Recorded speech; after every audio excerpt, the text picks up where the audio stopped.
Good afternoon, ladies and gentlemen. It's an absolute pleasure and delight to bring you commentaries from the Unilag Cricket Oval.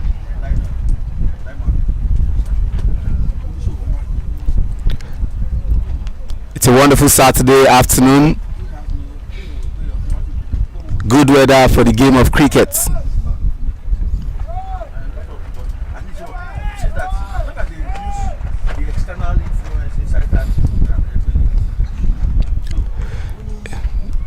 We're sorry for the commentary of the first game, Edition 1 game, Federal Government College, Warri Old Student Association, comprehensive 8-wicket victory over their opponents from Ibadan Metropolitan Cricket Club. New entrants into Division 1, yet to get a victory. But history is being made today in Unilag. First time we will be showing a live game of a Division 2 match. And so these two teams have gone into history as the first team to have their games viewed live to the world. Igbobi College Old Boys Cricket Club. Oh, what a good ball bowled. That's the second girl in this club. That is the captain of the side, Taiwo Atiba, getting the wicket of the new entrant.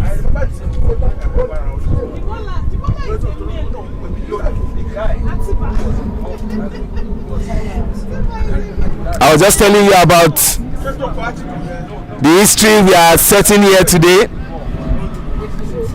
Igbobi College Old Boys Cricket Club, who are fielding first, and Rocks of Abeokuta batting. Rocks used to play in Division 1 last season and they got relegated, same as 1004 Stars. And the two teams that gained promotion were Island Titans Cricket Club and Ibadan Metropolitan Cricket Club.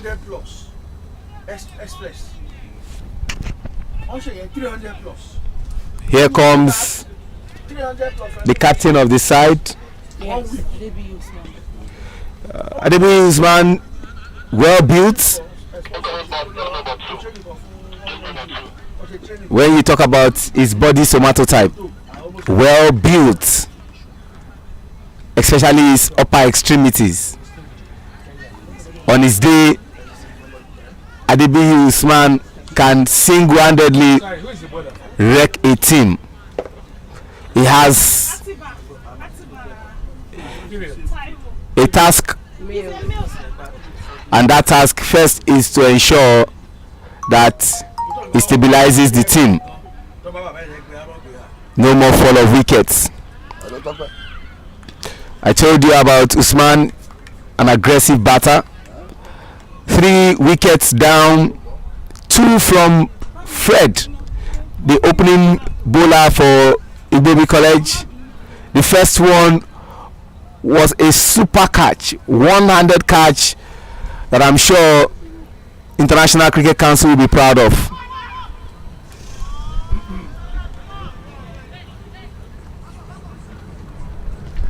And the second one was bowled and caught, while the third one was a clean bowling from the captain of Igbobi College, Taiwo Atiba. Ladies and gentlemen, super excited to be here. Pardon my manners. My name is YISHAWU, and I've been joined by my colleague Abayomi Ayonusi. An example of what we call the extra mile you go in life distinguishes between success and failure. He had to go the extra mile in bringing this to your viewing pleasure. Abayomi, good afternoon. Super excited to have you join me at the commentary position. Good afternoon, Sean. It's a pleasure joining you for this Division 2 game right here at the University of Lagos Cricket Oval. Former electrician.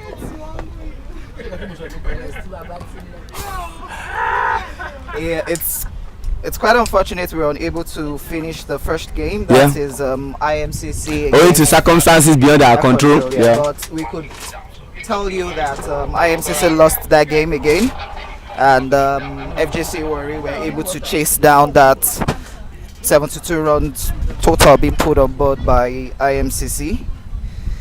Shehu, I'm going to put you on the spot. This is your club playing. I don't know whether it's your former club or your present club or your by the side club, Igbobi College. What do you think is going to happen in this game? Well, I am at the commentary position, so I'm supposed to be as professional as possible. My allegiance with Igbobi College is off. That is Eboka Teniola, one of those super female players. You just need to watch out for her. Very good at her craft. That's a very big, huge no ball being bowled there by Tenny. It's quite good to see a Division 2 side playing on this field. We've always seen them play at the flex match at CMS Grammar School, but right now it's a big test seeing them play on a tough wicket. And like we all know, at the Division 2 level of the league, female players play a lot. Played up in the air, not properly taken. To be honest, playing on a tough wicket can sometimes be tough in the real sense. Both sides have faced each other back and forth. I think a total of 6 times, and Rocks has skilled through all 6 encounters. The question is, now that this is played on a proper surface, would Igbobi be able to pull up an upset in this game? Well, it remains to be seen what happens, but like we always say in a game of cricket, impossibility is nothing. Impossibility is nothing. Last week was the real definition of impossibility is nothing. Foundation Cricket Club versus Ibejuleki Cricket Club. It was David Ankra who was supposed to be David versus Goliath, and you know in the scripture David conquered Goliath, but the Goliath on that day was Taiwo Mohammed, a left-handed batter, Nigerian international, who hit David for the 6.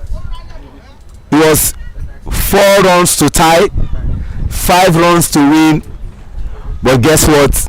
Last ball 6, and then it was so ecstatic. But I like what is happening in the league this season. It's a case of beat me, I beat you situation. Ibeju lost to GCI. GCI lost to FCC, and then Ibeju beat FCC. It's easy to say that next week is going to be a second leg revenge for GCI as they will be facing FCC. First game. Well, you cannot say it's a revenge. 2 things can happen.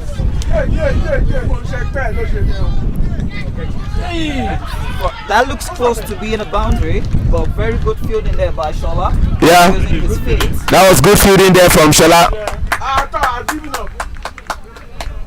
That was good fielding there from Shola. Using his feet to stop Yeah, the ball. using his feet, did everything humanly possible. But you have to credit this young batter. He's got that zeal, that passion. His stance looks scary. It doesn't look his age, and you know he's batting intelligently. And I got a wind that his name is Farumbi Joshua. Farumbi Joshua just played that single to end the over. And you could just hear in the commentary box that the scorer just giving us his real age. He's between the age of 15 to 16. After the end of the fifth over, Rocks is currently on 25 runs for the loss of just 1 wicket. Apologies. Wickets. Yeah, you weren't here when they were getting those wickets. I wasn't. Yeah, but then if it's 5 overs gone and they have 25 runs, simple mathematics says that that's 5 per over. It's quite expensive. Very expensive for the bowling side. They need to cut down on those excesses. Exactly, Sean. They need to cut down on the excesses. Now we have a change of bowler. Jersey number 8 for Igbobi. Jersey number 8 coming into bowl from the EYI end, like you usually. No, we have not concluded on that. I think we need to officially conclude on what end we need to call that part. The bush part. So The bush part. to be honest, this is my alma mater. This is close to the second gate. This is close to the second gate than Iwaya itself. Just a bush part. So a lot of people are right here trying to help us out with they can't. They can't help us because one person who is eligible to help is maybe an Ephraim Barnaby, who is an alumnus of Unilag. So every other person can only be trying their best possible to see what they can give. Hey. And for Bana, these are the areas he used to come and do and all those things. And I didn't say anything. No ball called. Very lovely play by Usman. Straight towards long on. 1 run taken. So let's just say, just like he told us, that end that we call the wire end is actually the farm end. The farm end. This is the chapel end. So at this point in time, show it's just best we stick to the farm end and the chapel end. Yeah, Opeyemi coming from the farm end. That Opeyemi bowled a no ball. Yeah.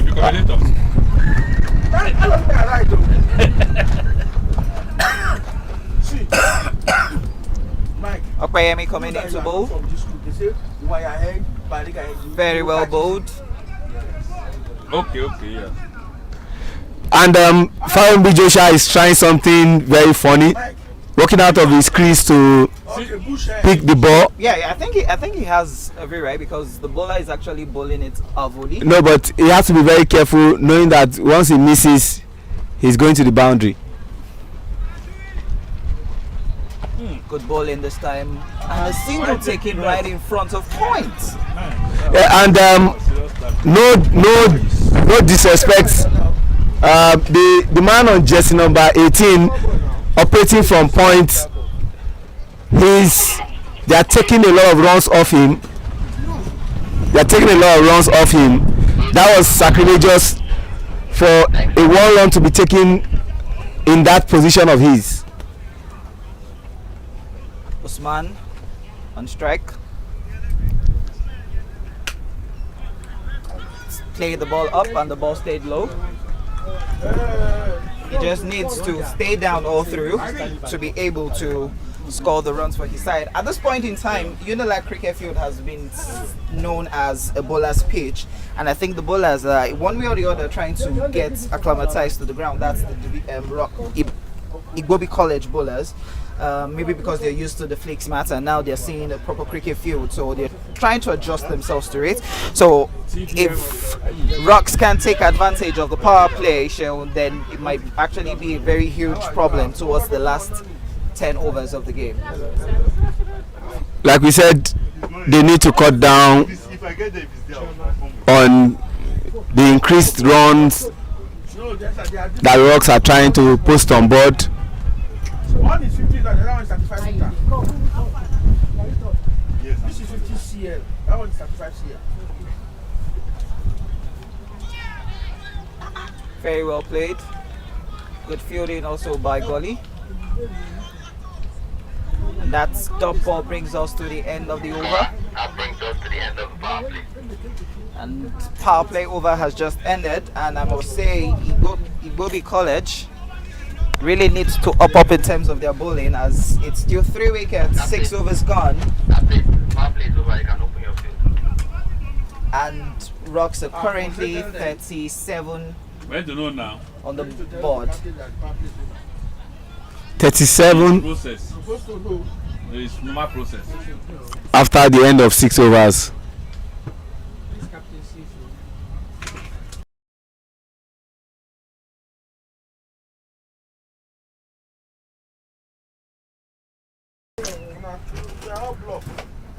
Hey!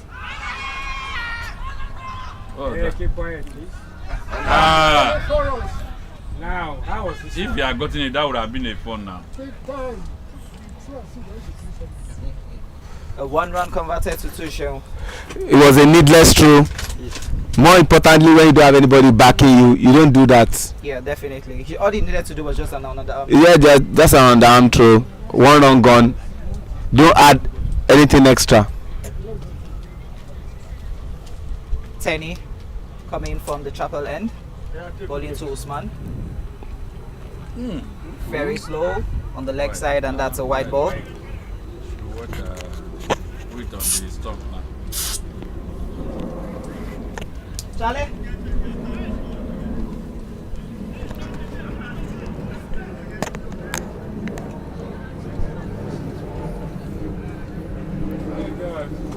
Captain of Igbobi College is Taiwo Taiwo Atiba. Atiba.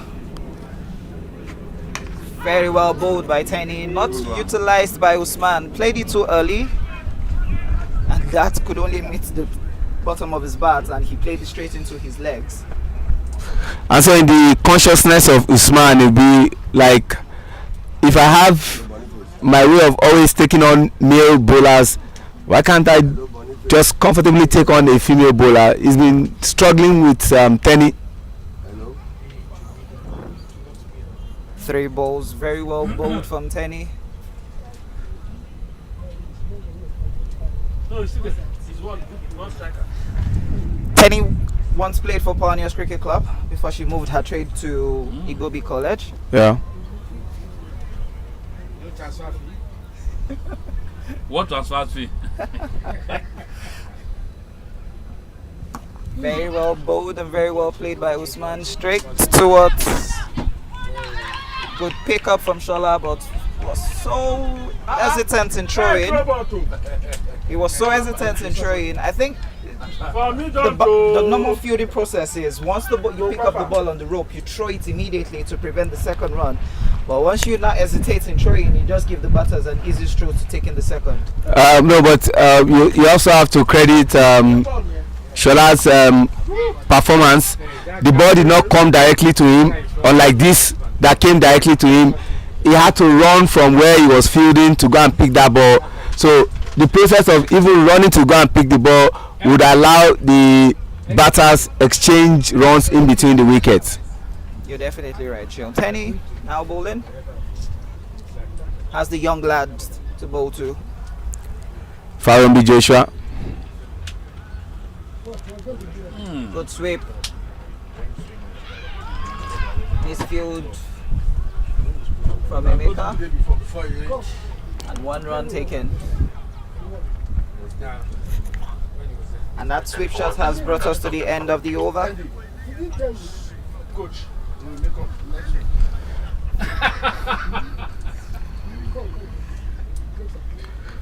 We are here at Unilag Cricket Oval for an historic game between Igbobi College Old Boys Cricket Club and Rocks of Abeokuta.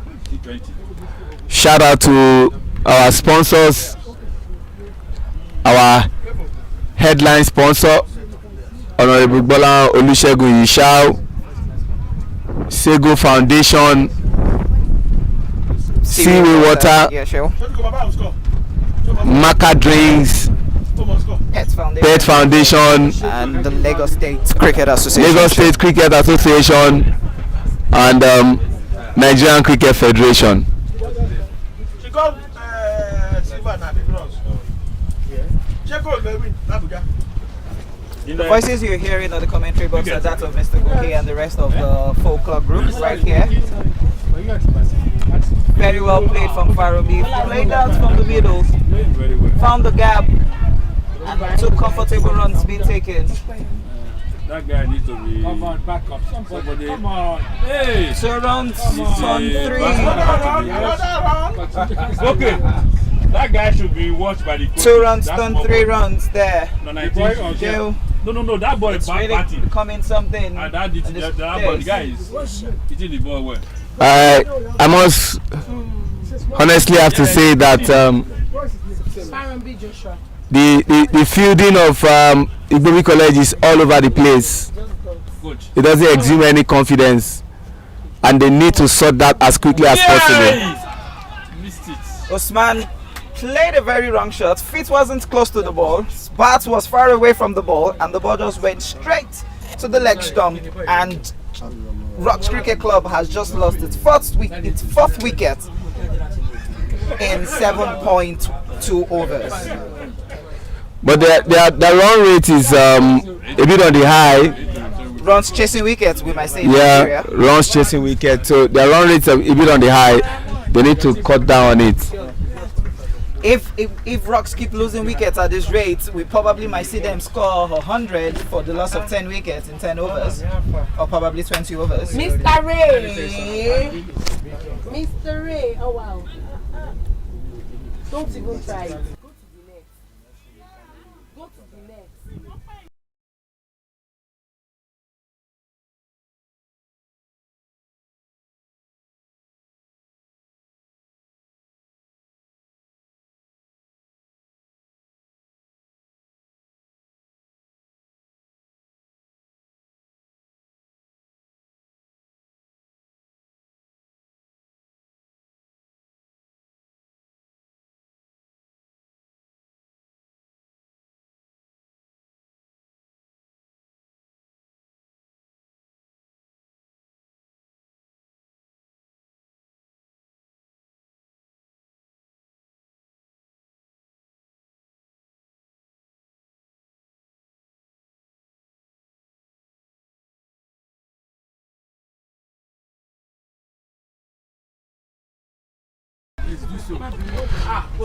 All right, we are back. In comes Olayemi Benga, the new entrant, replacing Adewi Usman, the captain, who got bowled. 4 wickets it is, and the run rate is really increasing, but wickets have been lost.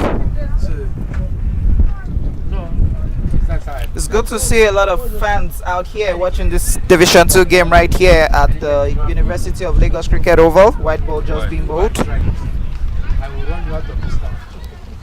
And no disrespect to the performance of Rocks, it's been largely aided by misfielding, wide balls.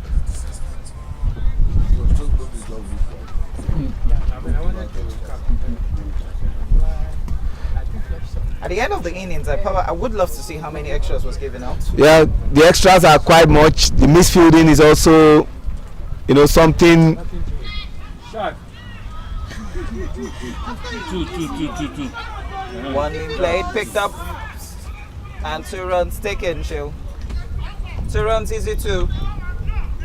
And we are not unnecessarily hard on the man at point. His fielding has been terrible. There's no need sugarcoating it. What you can't get, don't give. Because Rocks will not give you such. Shot ball, very well played. That should race all the way to the boundary for 4. Yes, it has. 4 runs it is. And look at the bounce. You don't bowl short ball. And even look at the bounce. Short ball was bowled. Very well played by Benga. Middle of the bat. And the umpires for today, Shell, it's Ricky Tete. Yeah, level 2 umpire. just came back from city of 1,000 hills and mountains. Just know it as Rwanda. No, that's what they are. It's the city of 1,000 hills and mountains. That's Rwanda, and of course. We actually both got it wrong. You said city, so the country is Rwanda. All right. I'll not argue with you. Where you don't even know the state you are from.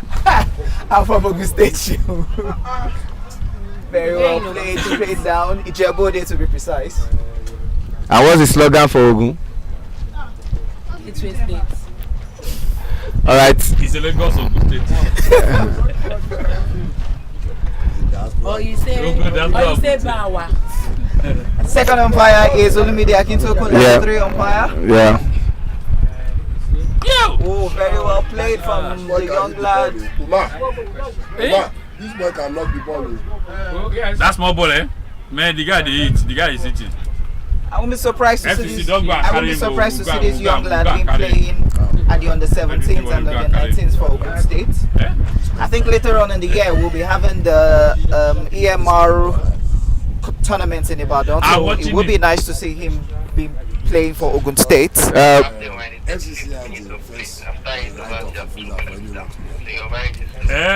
Okay. Well, prior to the start of this game, They are 2 minutes down. Field inside 2 minutes down. Captain in front. prior to the start of this game, the captain of Rocks, Oladunjoye Taiwo, who is deputizing today as a coach, was telling me about a lad that we need to watch out for. Apparently, this was the boy he was talking about. That is an opening batter.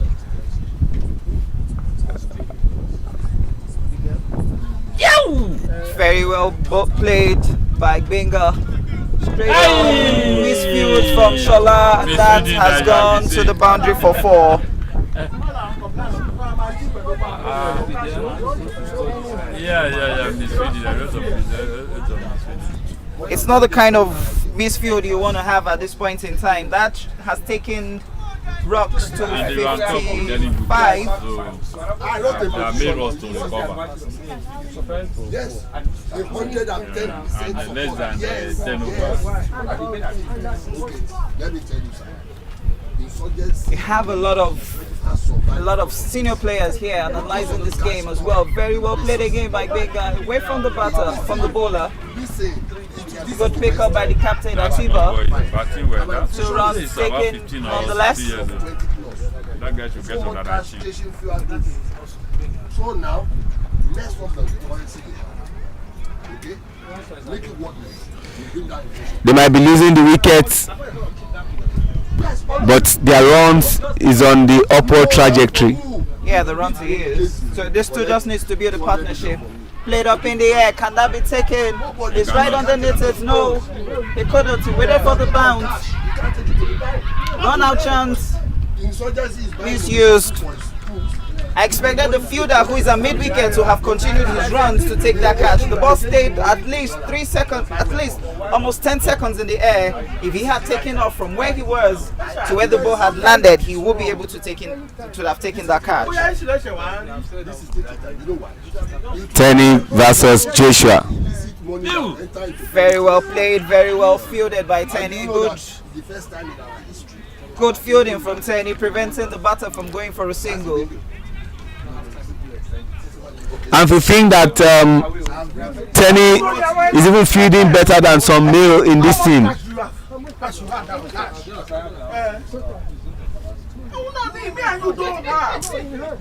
You might have 2 million, no? It will be in the bank. Not at home.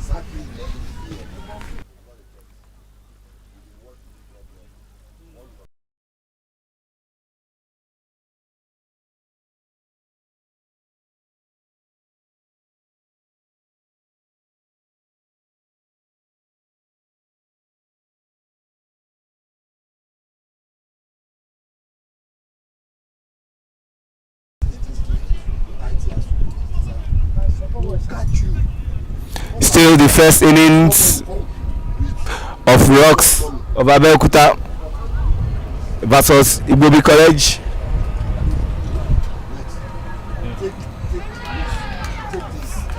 Good shot from Farombi.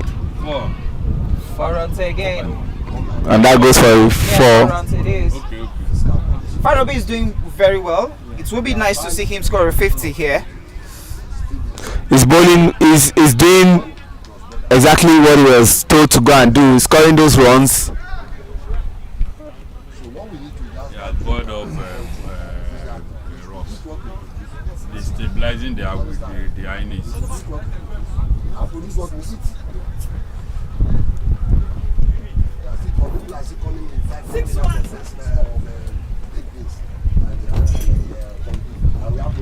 "61 runs for loss of 4 wickets after the completion of How many overs? 9 overs. The run rate.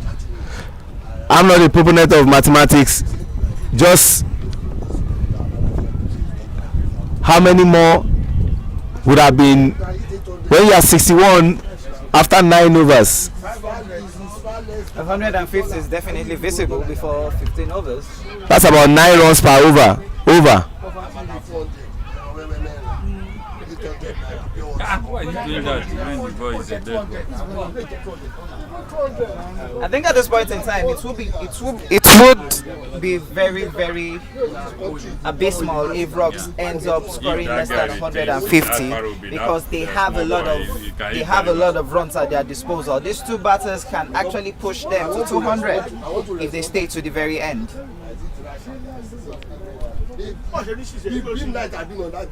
Short ball, but away from the batter, and that has gone for a wide. And I'm a bit surprised about me that this Igbobi College team don't have a spinner that they can call on now to help them cut down on the run rate. Seems as if the duo of Joshua and Olayemi are comfortable with the pace bowlers. You're definitely right, sure, because at this point in time, you definitely need a spinner to actually cut off the run rate and probably get you the wicket. Because at this point, Rock still has very good batters still seated at the bench, so they will be looking to capitalize on the pace. Even though the outfield is a little bit slow, but they would still be looking forward to capitalize on it. Short ball, wide ball again. Wide balls are now beginning to come in gradually, and that might become very costly to Igbobi College at the end of the game. So if you want to buy 20 million naira worth of it, go to your bank, do a transfer from the bank to the client. Rocks of Abeokuta batting, Igbobi College fielding. Very well played from Farambi. Missed field, but that has gone all the way to the boundary for 4. The ball was right. She never does that for you. She never does that for you. But small, it has Small. Okay, I'm saying small. I'm transferring money. If you want to buy more $10,000 from any man, We regard it as a good hook shot from Joshua, but you have to say that Joshua is still lucky to be batting. That was a terrible fielding. That should have been a comfortable catch, but the man poorly timed that ball and the ball went for a 4. You could see his action is still down, trying to recover from what just happened, and that's what cricket is all about. You don't give anybody a second life. This Joshua could go on to score 50, score a century with that big mistake. Very well bowled. Last ball of the over to be bowled shortly. that is why I'm saying. That is why. No, what I'm saying is that now is the time to implement the cashless policy.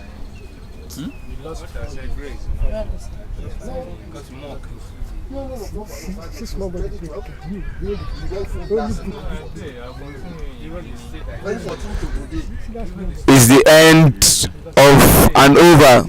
Yeah, the voice is good. No, yeah. I'll tell you. I think Kotute said it. So what are the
69. After the completion of the 10th over, 69 runs for loss of 4 wickets. Teniola back to the chapel end.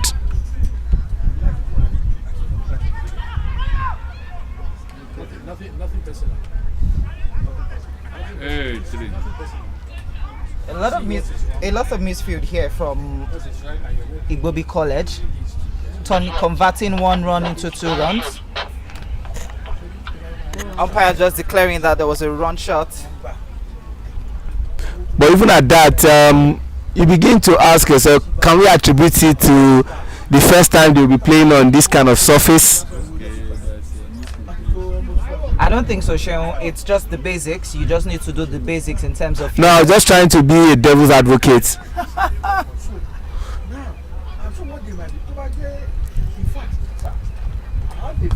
Played up in the air. Can Shola take this? Ooh, right over our tent here. 6 it is. Very well played from Benga. See, my hand was up there ready to take the catch. Good shot right over the tent. No, seriously. Quickly, Sheon, let's pay some bills. Thank you to engineer YISHAWU for this tournament, sponsoring it. So also is MAGA energy drink. So also is the SAGOE Foundation and CWAY. Maca drink. It's actually MAGA. MAGA. Oh, MAGA. Oh, okay. Very well played by Benga. Beaten silly mid on and 1 run taken and 1 run converted to 2 shell. At this point in time, I won't say it's actually the field shell. It's just the basics. You don't convert 1 run to 2 runs. Pick the ball and throw. That's the basics shell. But at this stage, we're seeing them. I don't have a problem with their misfield, but I will have a problem when they don't replicate it when they are batting. Because they will ask themselves after the game, if they eventually lose, that but for some of the misfield and the extras that we gave them, it could have been a different story entirely. Better bowling there from Teniola. I would have said the batter, instead of the batter pushing that down, the 6 he played was the same ball Tenny just bowled. All he needed to do was just swing the bat again, and he's definitely going to connect with 86. Why did he just go forward to play a defensive shot? All he needed to do was swing his hand, and the ball would have traveled all the way to 6. After 6, he just tried to pull down.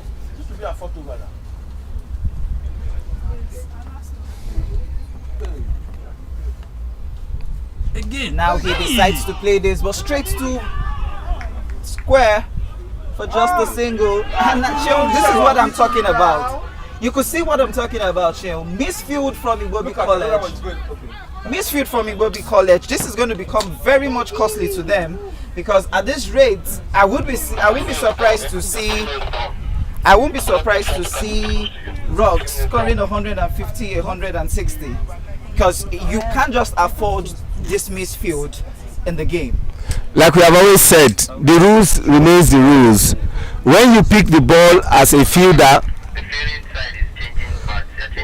when you are fielding, you pick the ball. The best end to throw the ball is the wicket keeper's end.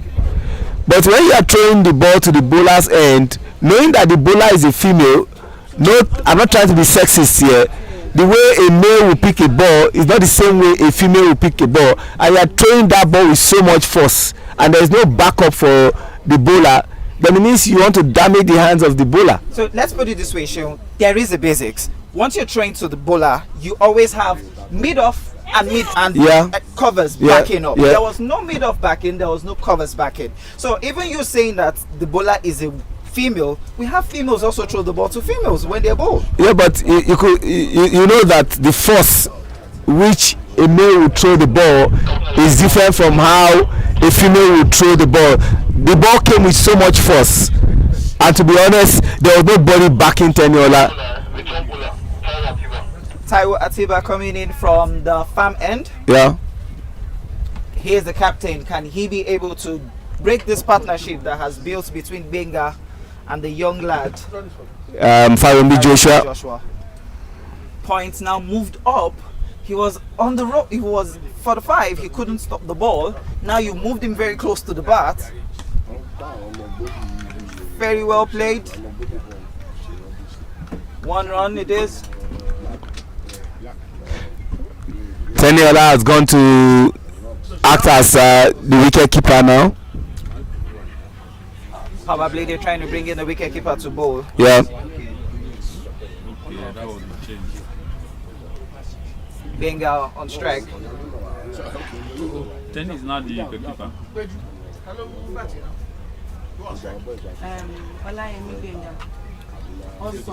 Awesome, yeah. That's awesome.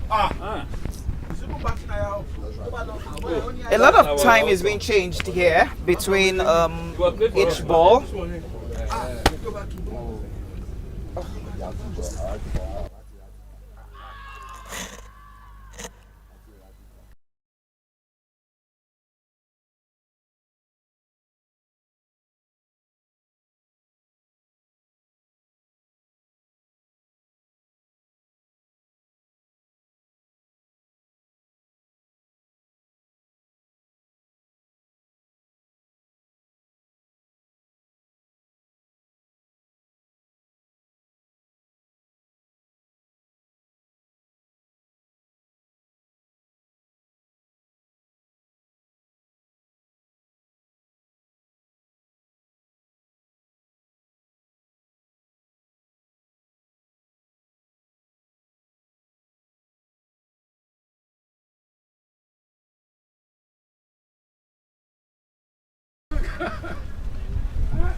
Captain Taiwo Atiba trying to cut down on the run rate of Rocks.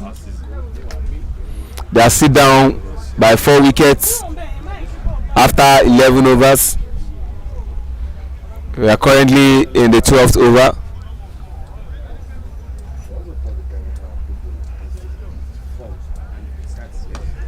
Very well played by Benga, picking it off the bounce.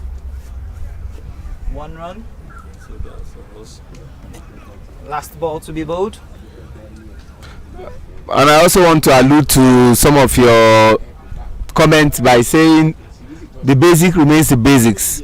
The long barrier is what is required, but the way they pick the ball sometimes it's quite funny.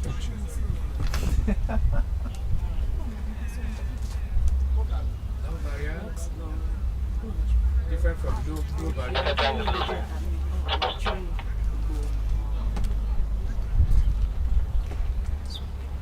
Good spirit of sportsmanship there between one of the fielders. That's what is expected in sports, and it's demonstrated largely in cricket. You win, you lose, you still expect that camaraderie to happen. You are duty bound to exchange pleasantries with your opponent. Either you win or you lose. You don't do it, you get sanctioned. Not all sports. Ooh, drop catch again. Straight into the hands. He jumped, but couldn't close his hands. And Faroumi has just scaled through. Cricket, we say you have just one life, but now he has just gotten another life. Just like we heard from Bana, he just said Faroumi has 9 lives. 1 life has just been used. He's used several lives. He has used several lives. And we are done with the 12th over. 8-3. That's astronomical. Very big, huge total it is. It's incomprehensible. 6.9 over. They have been on that 6.9. And to be honest, like I said, I'm not a coach here, but with a spinner could have reduced. I've not seen anybody come to turn the ball. No, the question there is, does Igbobi College field? Did Igbobi College field in any spinner for today's game? They probably thought it's going to be a pace bowler's pitch, but now we can say that even the pace bowlers are being punished. So if you don't have a spinner in this side, it's really going to be a very huge problem for your side. That's it. So, no spinners. And you're bowling pace all through. Very well played from the young lad, Farobi. I must confess, Sheon. Okay, I see the boy. I must confess, Sheon, this guy has the techniques of an opening batter. You could hear from the commentary box that even the senior players who are here are also been and analyzing this game with this young Farobi guy. If it plays not out here, I would say to me he might be the man of the match. No, for him to be in the batting crease till the 13th over says a lot. I think 13, 14. So, The guy that knows him, they can just he's still in secondary school, that I know. Don't forget about me. He came in as an opening batter with Salako. Good push there from Benga to Gully, and just one run taken.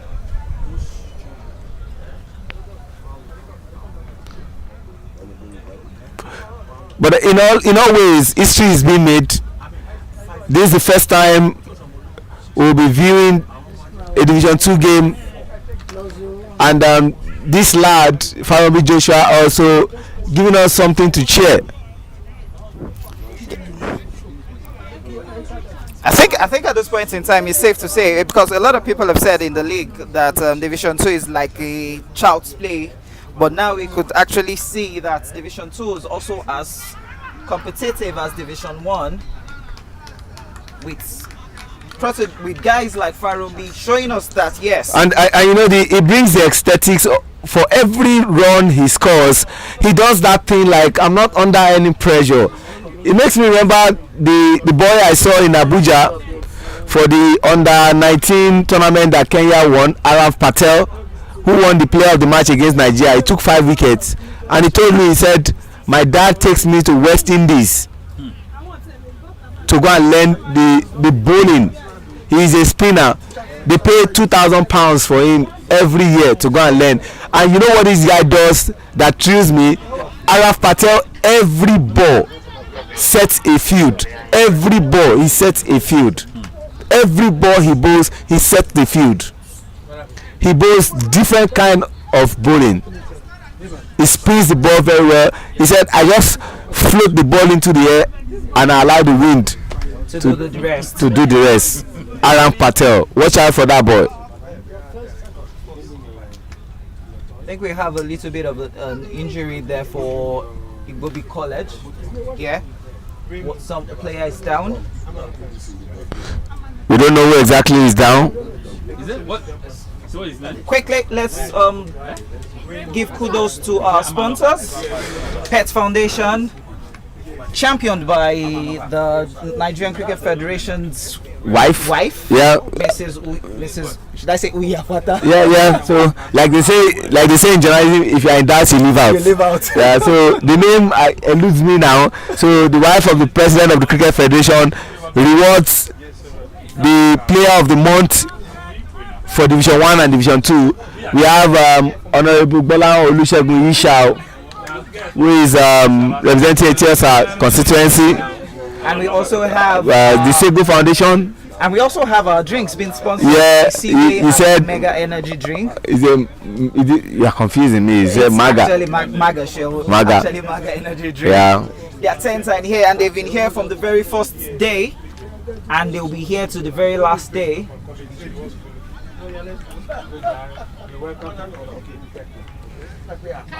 Very soon we'll be moving to the home of cricket in Nigeria. That's the Tafawa Balewa Square Cricket Oval. But what I'm more concerned about, Shion, is next week Saturday, FCC versus GCI.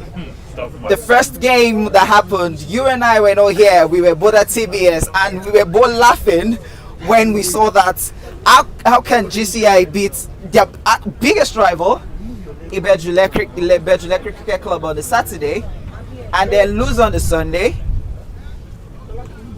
And then FCC, who we thought was going to actually beat Ibejule Cricket Club, lost to Ibeju by just the very last ball of the game. I could remember vividly well that game. Almost a lot of people had a very huge high blood pressure because that game just reminded me of FCC Ibeju, the knockout game where Peter from Ghana humiliated Sheye Olympio. Very well played from Farobi, where Peter humiliated Sheye Olympio at Tafawa Balewa's cricket over. I would never forget that game. First ball was an volley straight down to the boundary for 6. Second ball was an volley straight down the game for a 6. Third one was a 4. So a lot of people would have said, was it a reverse between both sides? But again, next week will be a tough one. Definitely. Last season there was just one team that completed a double over GCI, and that was Rising Stars Cricket Club. Every other team could not do that double. Will FCC do the double? Like we say, it's either confirming supremacy or revenge. Quickly, let's make people understand that the Division 2 format has changed. All team plays once, and then the top 6 goes into a Super 6, and the 2 top teams from the Super 6 goes promoted to Division 1, and in Division 1 the 2 bottom teams come down to Division 2. Currently now we have IMCC struggling to win a game, and they are currently bottom of the table. LACC is also narrowly hitting the relegation zone, and in a way they always find a way to just climb up back again. But the big question is who would go to the relegation and who also will take the league, because right now we thought it was going to be a roller coaster for Ibeju. GCI defeated Ibeju and we thought it was going to be a roller coaster for GCI. FCC came into the party and now it's open between the 3 of them, FCC, GCI. I think I would disagree with you a bit. You don't want to sneak in FGC into the conversation. FGC are playing well, and so you can't rule out FGC. They've got a very crack squad also. Today they were comfortable to debar Peter Aho and Egosa Agedo from coming, because no disrespect to IMC, they just felt it wasn't needed for them to come down and play that game.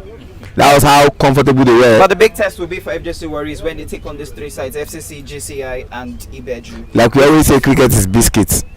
Oh, you are right. Cricket is actually biscuits. White ball bowled, and the runs keep just piling up. That's the wicket keeper coming to bowl from the farm end.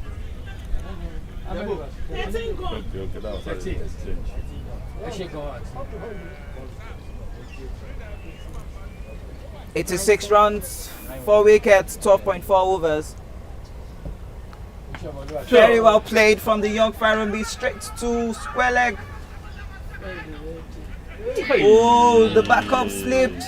Wicketkeeper couldn't hold on to that. That's Tenny, and the backup slipped. And 1 run converted to 2. Gradually looking like a comedy action from Igbobi College.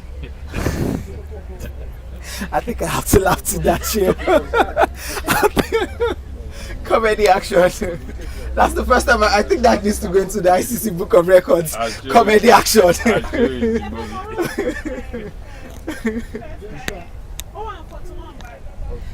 Faromi is currently on 41 runs. Short ball. Tenny couldn't hold on to that. Can that race all the way to the boundary? Shola holding on to that.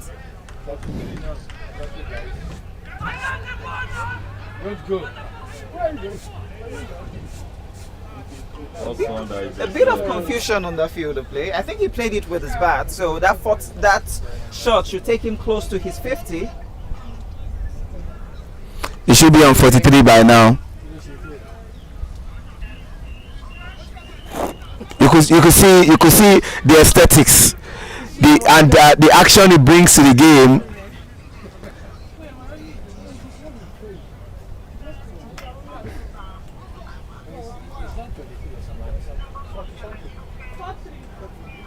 The big question is what can Igbobi College do to just break this partnership? They need to break this partnership.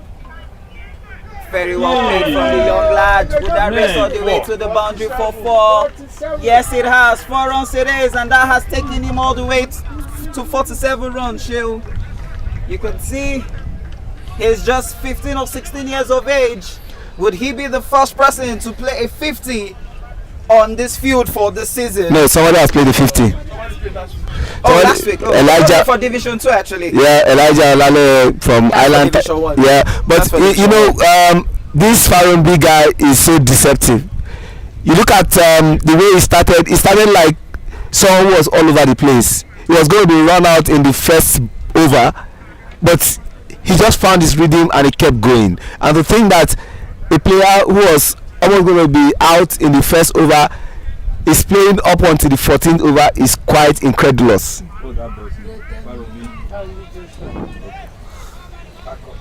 And it's just 3 shots of half century. His first, I'm probably guessing that will be his first in the league. And hopefully we'll see many more from him. Aside from the misfielding from Igbobi College, he's shown glimpse of a guy, if he gets the right tutelage, to grow to be a good batter.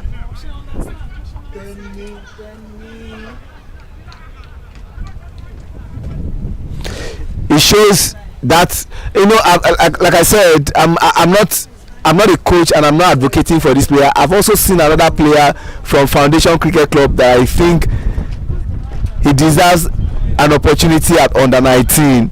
His name is Elijah Saturday. That guy can bat. Yeah, you're right, Joe. I watched him again closely last weekend and I saw this guy batting. What's the name of that guy? He can bat. It's going to be good to see him again play next week because I don't know about, I'm not sure about the team list of Foundation Cricket Club, but a lot of people would love to see him play. Well, I've seen some of his games. I've seen some of his games. I've seen some of his games, and I've seen someone who can play. Even if he plays next weekend and he doesn't do well, hey, it took Virat Kohli about lots of games to get himself back into the groove. So even if he does not do well, I don't have a problem with that. Farumbi on strike, 3 short of a 50. Can he make it to his maiden century for this season? Half century, I beg your pardon. I probably guess I'm giving him ahead. 1 run. Benga trying to save, he can push for 2, but just 1 run taken. Good fielding. Now this is what we call show. You can see the field just being done for this ball. 3 fielders cutting in to cut that ball, and it was a proper pickup from the fielder who was at mid-off. Olayemi Benga and Farumbi Joshua forming a formidable partnership. Laid up in the air. Can he take this catch? Yes, it has. Benga has just lost his wicket. I think he was complaining that was a no ball, but everybody, that wasn't even close to being a no ball. That was Fred. No, not Fred. Fred got.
All right.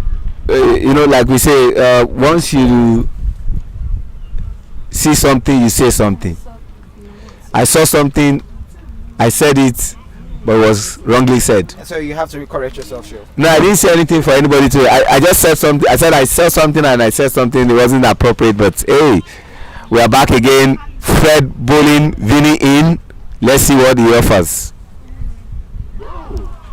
Good bowling from Fred. It seems to be, and to be honest, he's been my best performer for Igbobi College. He was the one who took that one-handed catch. He's bowled tidy as compared to other guys. He's done well in my own books. And check his bowling. He's bowled well up until this moment that he's going with the ball. Good drive from Vinny, straight on the ground. Yeah, Vinish. Vinny. That's an Indian. Yeah. 48 runs for Farumbi. It's 2 runs closer to a half century.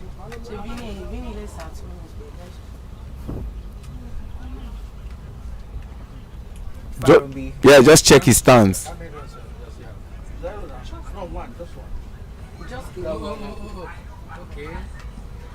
Appeal for LBW. Umpire given, and that. My sincere apologies. We call it a commentator's curse. I just mentioned the runs he needed to score to get into his half century, and the next ball he faced was a dismissal. Finally, my sincere apologies. He has just lost his wicket, and you could see his face. He feels the smell about it. 48 runs he scored, and you could see a pat on the back, and his teammates are all clapping for him. Shell, it feels a little bit disappointing. I'm proud of him to have played up until the 14th over or thereabouts. He has done excellently well. He has done well, and you can see, yes. No, that's not his son. That is Cav's son.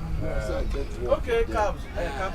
Yeah, somebody is confirming that. Now Igbobi College would have to find a way to. Igbobi now has been able to break this partnership.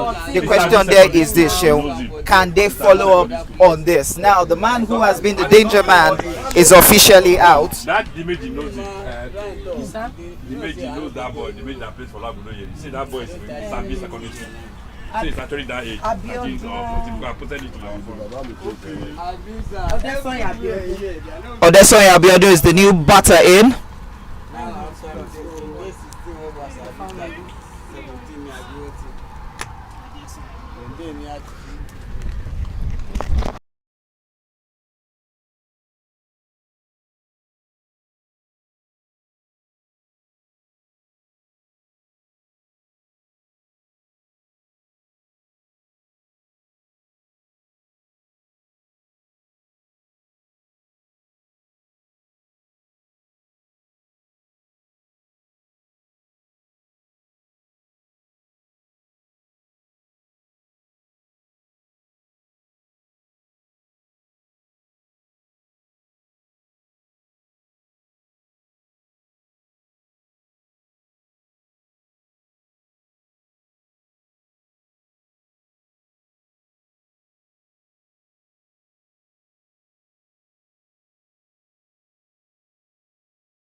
Well, 15 overs gone, getting into the 16th over. Taiwo Atiba coming from the farm end. Vini batting alongside Abiodun. Abiodun is the Vini Abesa. Abiodun is the striker. And Abayomi, part of the things we're taught in journalism is investigative journalism. And so I left here to go and conduct an investigative journalism. The man who scored 48 runs, Farombi Joshua, is 13 years.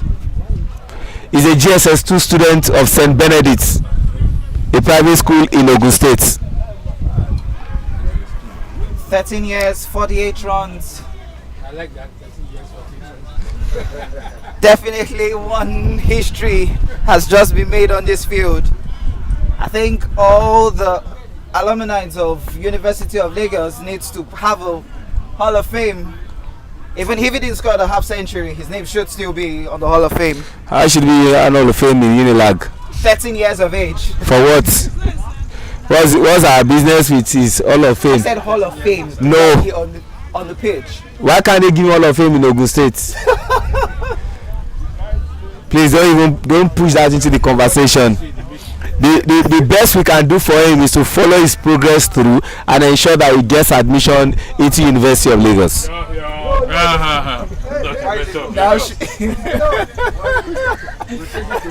Now at this point in time, a lot of people are right at Show's neck. Universities in Ogun State. Now one bed, National Open University. Sheon right now. We are taking to University of Benin. A lot of people are saying no, not University of Lagos. A lot of I'm sure everybody knows that just Ogun State alone has 2 universities. Taisho Lanring University of Education. Also Taisho Lanring Funad. 3 universities in Ogun State. But that dot ball has brought us to the end of the over. Is it supposed to be an issue for debate? I don't think it should have been an issue for debate. You can have several universities in Ogun State, but tell me which university combined together that has a good pitch like this in Ogun State. When they have a pitch that is as good as this, then we'll come back for a discussion. But in the midst of that, I don't think it's an issue for discussion. Very, very well said, Sean. Very, very, very well said. I give you pat on the back for that.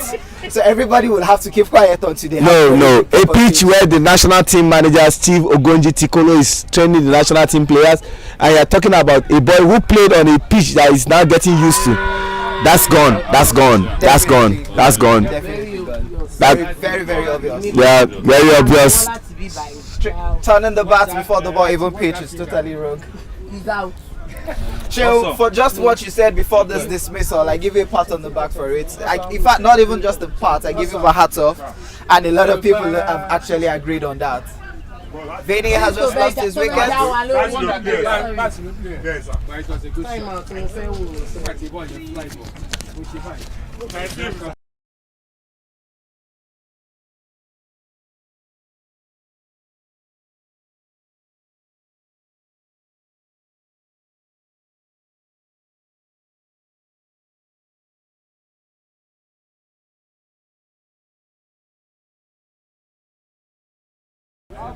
Well,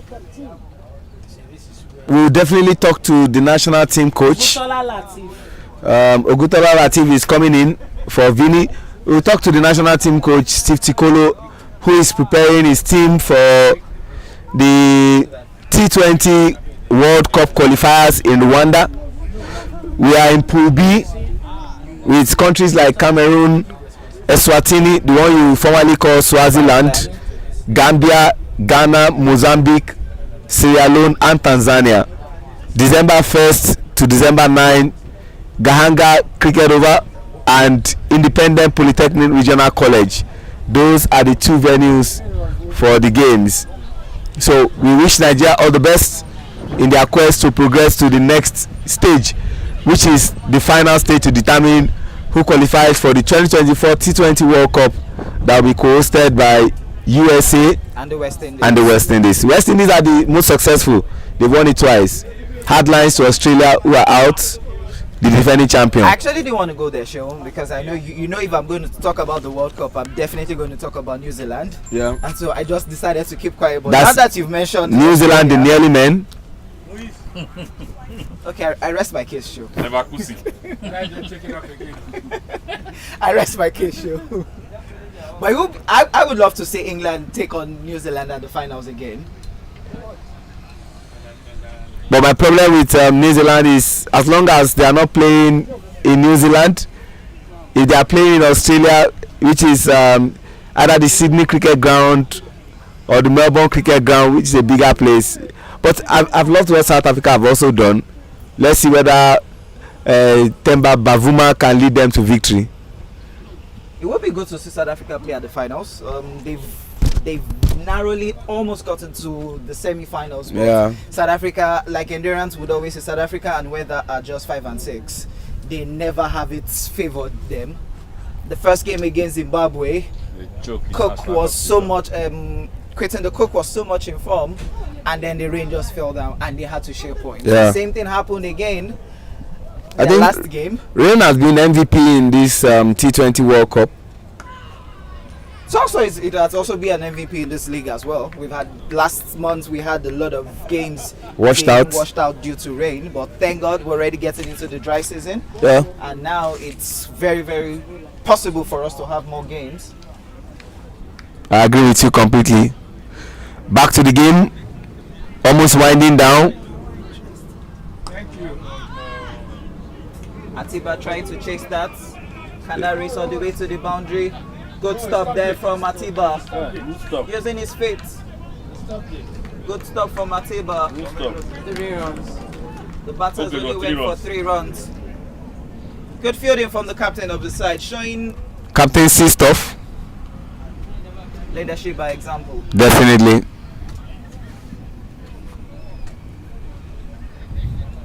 In a way, it looks like a very long over innings. Since the duo of Olayemi Benga and Farumbi Joshua left the batting crease, the run rate has reduced.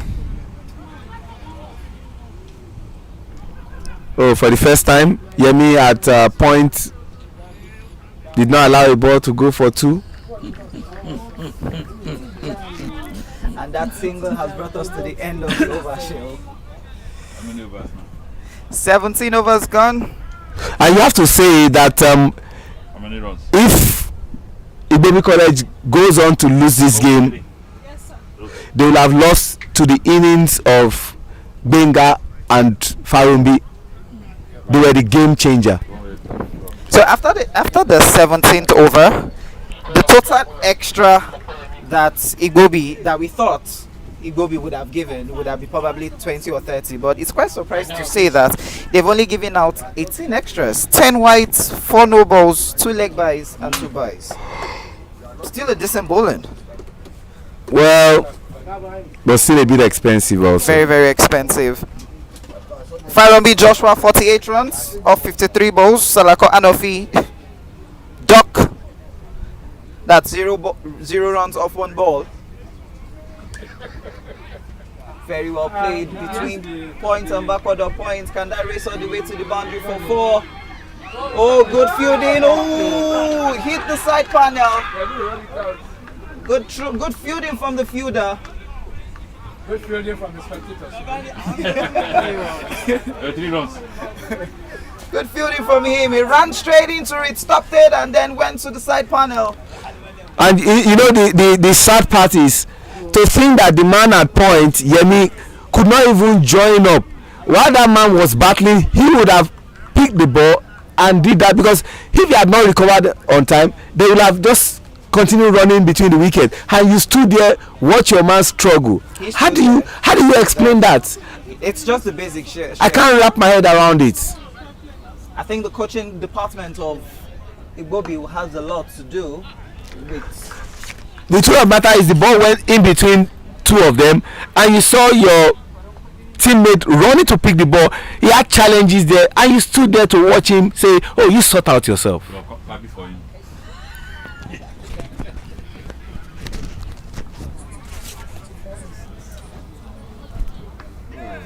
Good bowling from the bowler. Very well played from the batsman.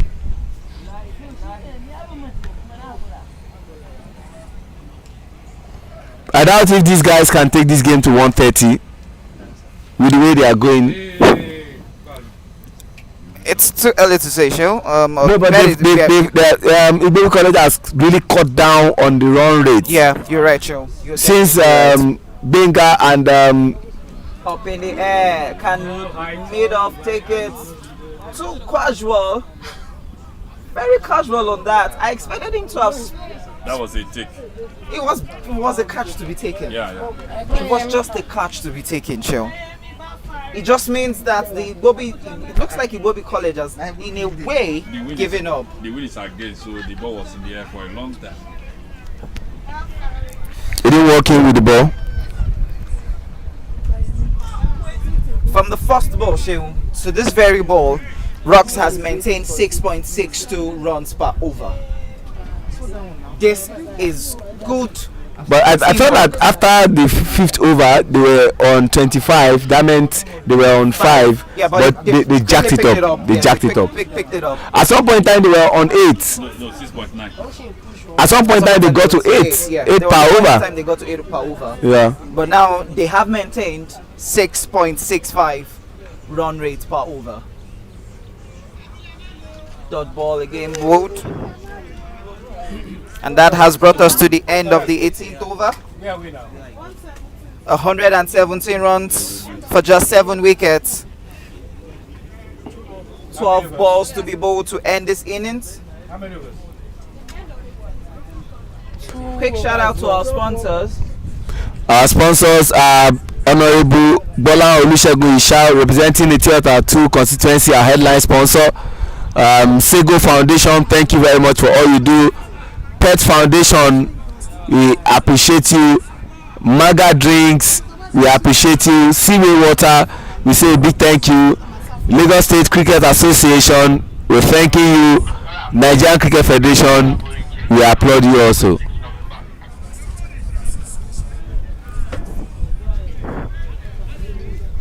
Back to the chapel end. I think now it's quite easy for both of us to just flow with that. Well, identification. No. Chapel end, farm end. No, Bana cannot lord it over us. Never. This is not FCC. Okay, I think that's from Bana's side. Yeah. You said this is the football field end. Oh, lovely shots. Lovely shots. Straight down the ground for 4.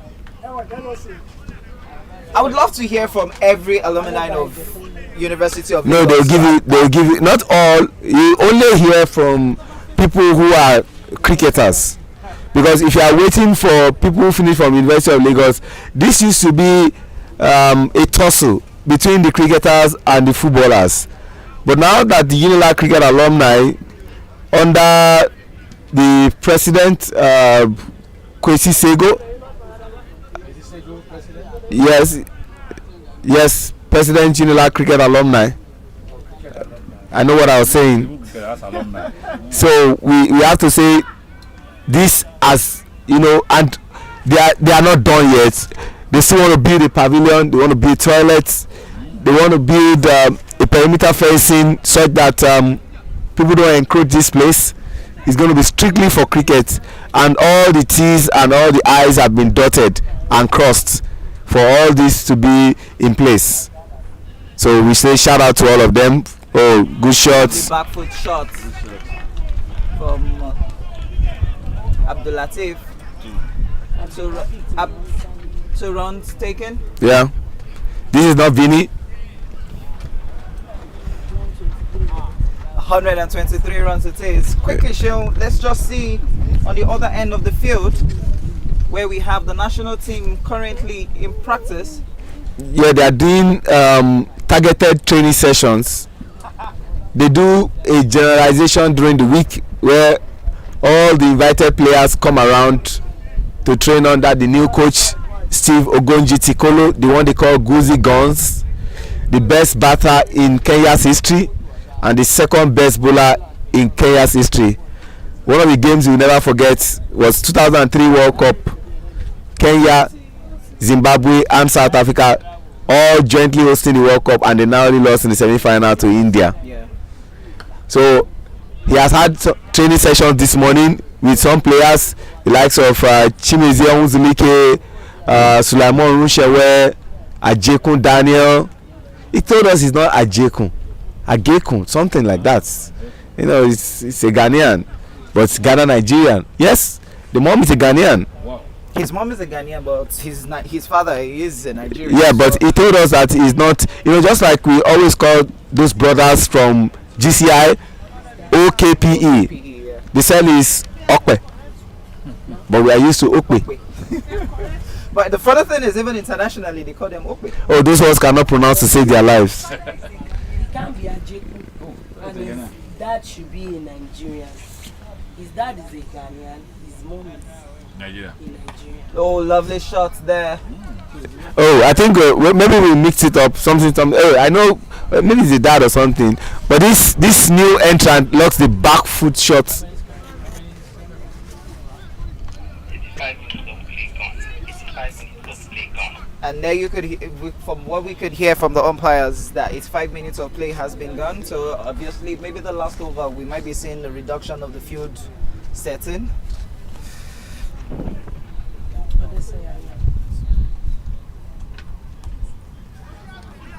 Very well played from Abiodun. Good fielding again from points. Yeah, but like we always say, the rule is the rule. 4 minutes is allotted to each over, and you know, in other teams, what they use in making up for those pace bowlers As spin bowlers who quickly, you know, make up for those long run up that those pace bowlers use. So it was pace all through for Igbobi College, and I think it's something they need to start considering. Yeah, and it's good to say that Olumide Akintoku and Ricky Tete, the two umpires there, to stick to the time, and according to the playing conditions and also the ICC new standard from 1st of October. From 1st of October says that once the allocated time that you're meant to play the over has been done, what you need to do next is to have a reduction of field. That's for fielders who are outside. Instead of 5, you would have to have 4. So it means this very last over we're about to see, Igbobi is only going to have 4 players outside the inner ring. Yeah, communication has been done between the two umpires, umpire Olumide Akintoku and umpire Rickson Tete, level 2 and level 3 umpires respectively, and they communicated to the captain Taiwo Atiba. Taiwo, who's going to be bowling the very last over. It looks like a bit of a confusion with the captain. He's trying to ask which bowler he's going to bowl the last over. I don't know why they didn't give Shola Onabanjo a ball to bowl. Maybe Shola didn't want to bowl. Shola practiced before the game started.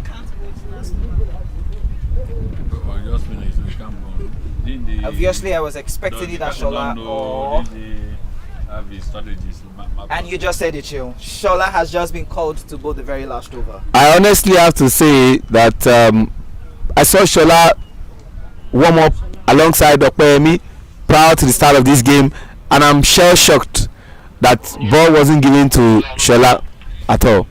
But the ball has now been given to him, but I think it... You are giving him the ball at a very difficult period. The last over where they've got wickets, the batters can swing the bat anyhow, knowing they have wickets. So if he's, I'm going to use this word, dealt with in this over, you can't really blame him, because you are bringing him at a very, very difficult time. He's not warmed up, he's not prepped up for this, but maybe his experience can come through. But this guy's batting for rocks looks like we don't care, we can swing the bat anyhow, we have wickets at hand. that far away, we have finished him. Shola setting his field. It's like since they've lost the point, since they've lost the minutes, they are now taking their time. I think the umpire needs to gear them up at this point. They need to really start bowling now because now it's affecting the break time and also the start of the second innings. Come on, let's get up with this game. Shola coming into bowl. Now the batter has just come back. Why is the captain is just moving the field again? Atiba needs to understand that even if you've been penalized, you still need to still bowl at the appropriate time. Played up in the air. Is that a catch? No, you can't. Very safe. Very safe. 1 run. But I like I said, the batters have no moral obligation to play straight bat. They can swing their bats anyhow. But I think I'm liking what I'm seeing from Shola. Is adding a bit of experience to this last over.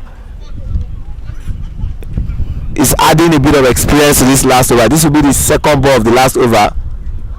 Well, 1 run for me is still okay.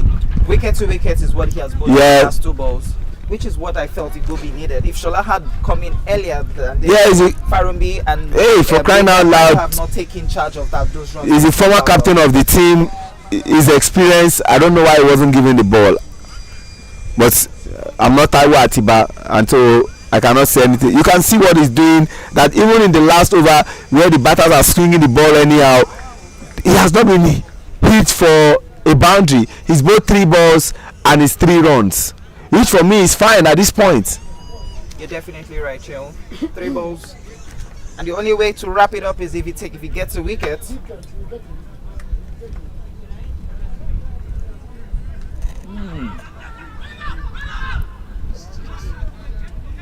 That should be a bye. Eat it. The batter hit the ball. Okay. And that is 4 balls gone, 4 runs on board. Decent bowling. I honestly have to commend the maturity of Shola at this critical period. A discussion in the middle by the umpires. I'm wondering what the discussion is. I used to think that when captains don't work within the line of the rules, they get sanctioned. I think this is going to be a discussion here. I think it's still based on the time. That's what I'm saying, that sometimes they get sanctioned and they get a reduced over. So instead of playing the 20 overs, you might not get to play the 20 overs because that was back then, but the playing condition has changed. So the league is sticking to the new rules used by ICC, and once you are short of your allocated minutes to play, you have to be 1 fielder in. And the only difference here between the international and here is that the captain does not get fined by his match bonus. I think that has been resolved now, and now we can get on with the game with 2 balls to be bowled.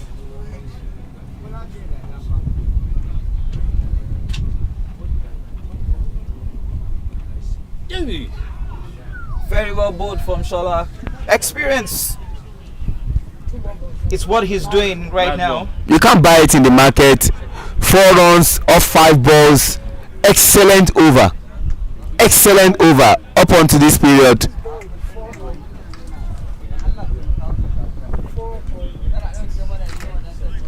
Very last ball.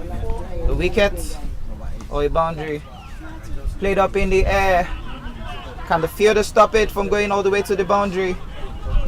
Yes, he does. But the batters are going back for 3.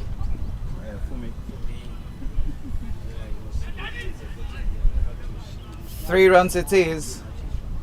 And that should bring us to the end of the first innings, ladies and gentlemen. Sheil, it's 134 for 7. Yes. In 20 overs. 134 for the loss of 7 wickets in 20 overs. Sheil Farumbi is the man who did a lot of damage in the game. Well, like we said, for those back home, Farombi Joshua, the 13-year-old boy from GSS2, scored 48 runs. Top batter for Rocks of Abeokuta, and these are the two umpires alongside the match ref, and that's Yemi Adegbola, former Nigerian international. So at the end of the day, 134 for loss of 7 wickets. Farombi Joshua, top batter, 48 runs off 53 balls, 4 fours, and followed by Gbenga Olayemi, who scored 29 runs.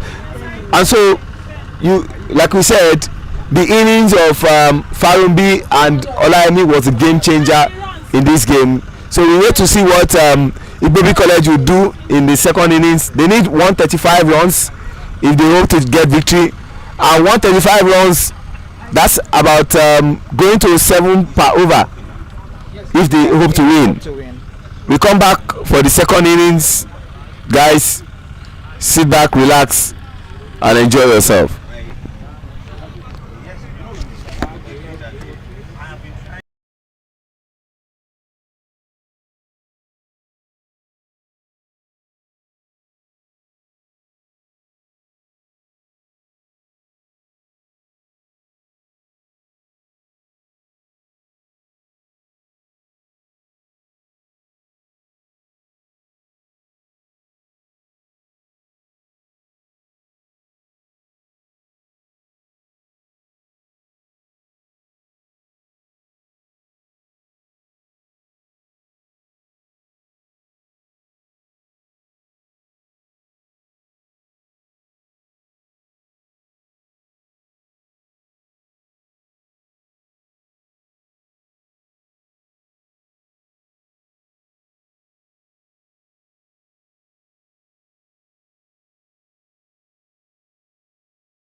It's the second innings, and the innings have just started with the opening bowler of Rocks Cricket Club coming in from the Chapel end.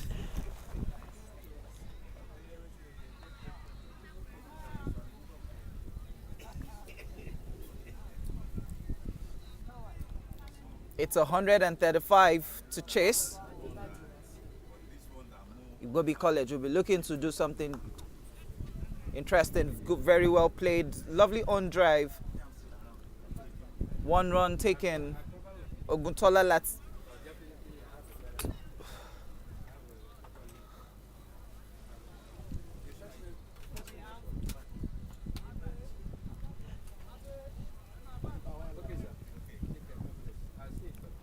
Umpires are still Lumide Akintoku and Rickson Tete.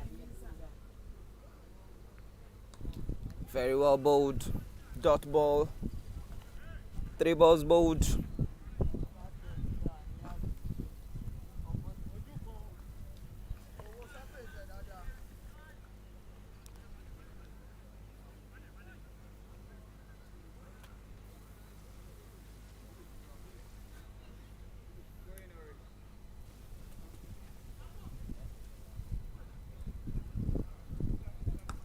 Very well played. On drive, 1 run.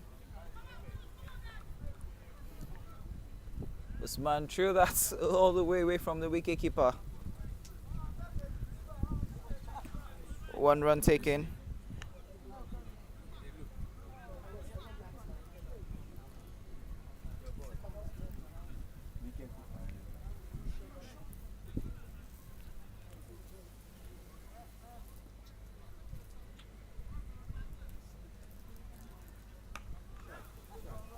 Very well played. On the offside, just 1 run taken again. The batters are beginning to play it very well. Wasiu Adebajo is the opening bowler. Olushoga Oluyemi and Oyebamiji Ebenezer are the 2 batters.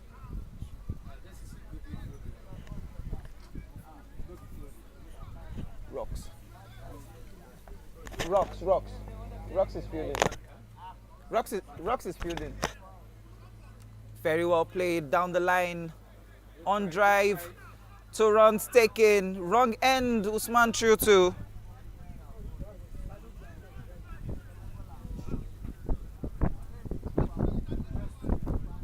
Two runs.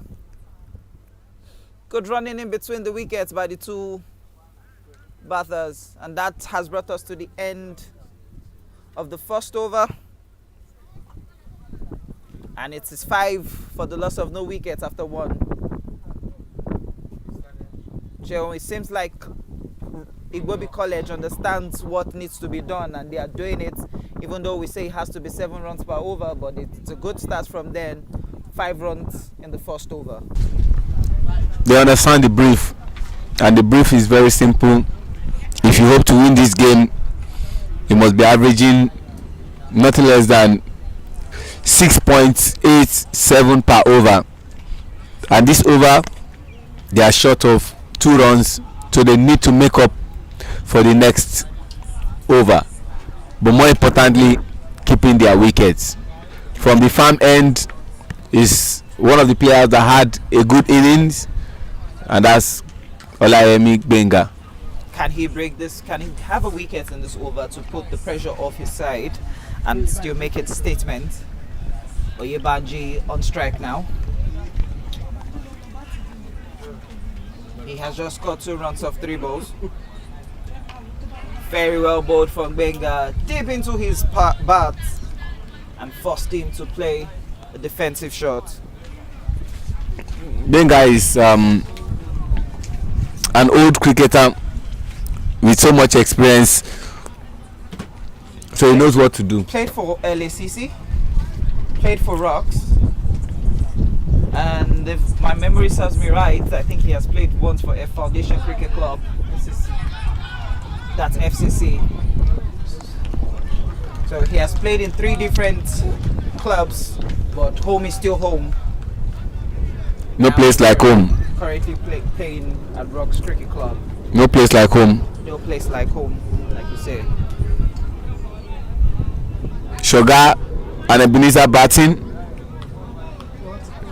Second over.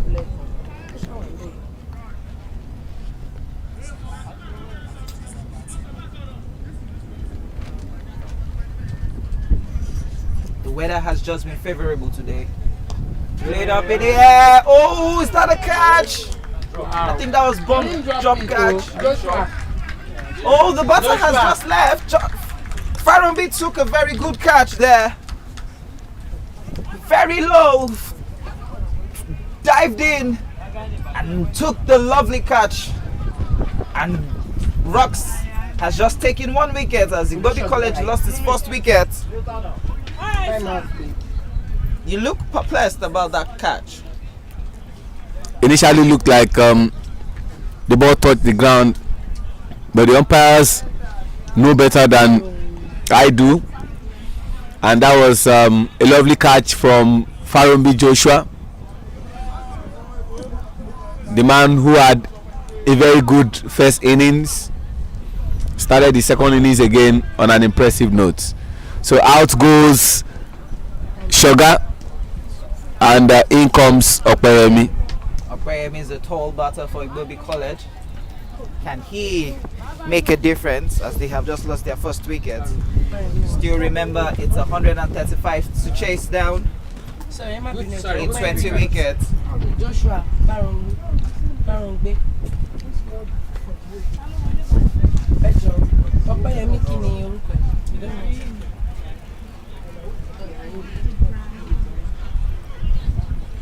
6 for 1 after 1.3 overs. Hopefully it won't be 6 for 2.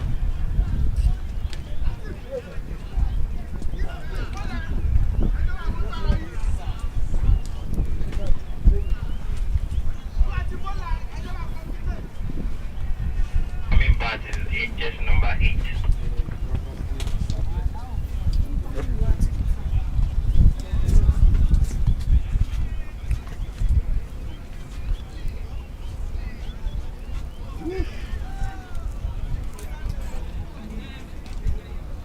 Very well bowled from Benga.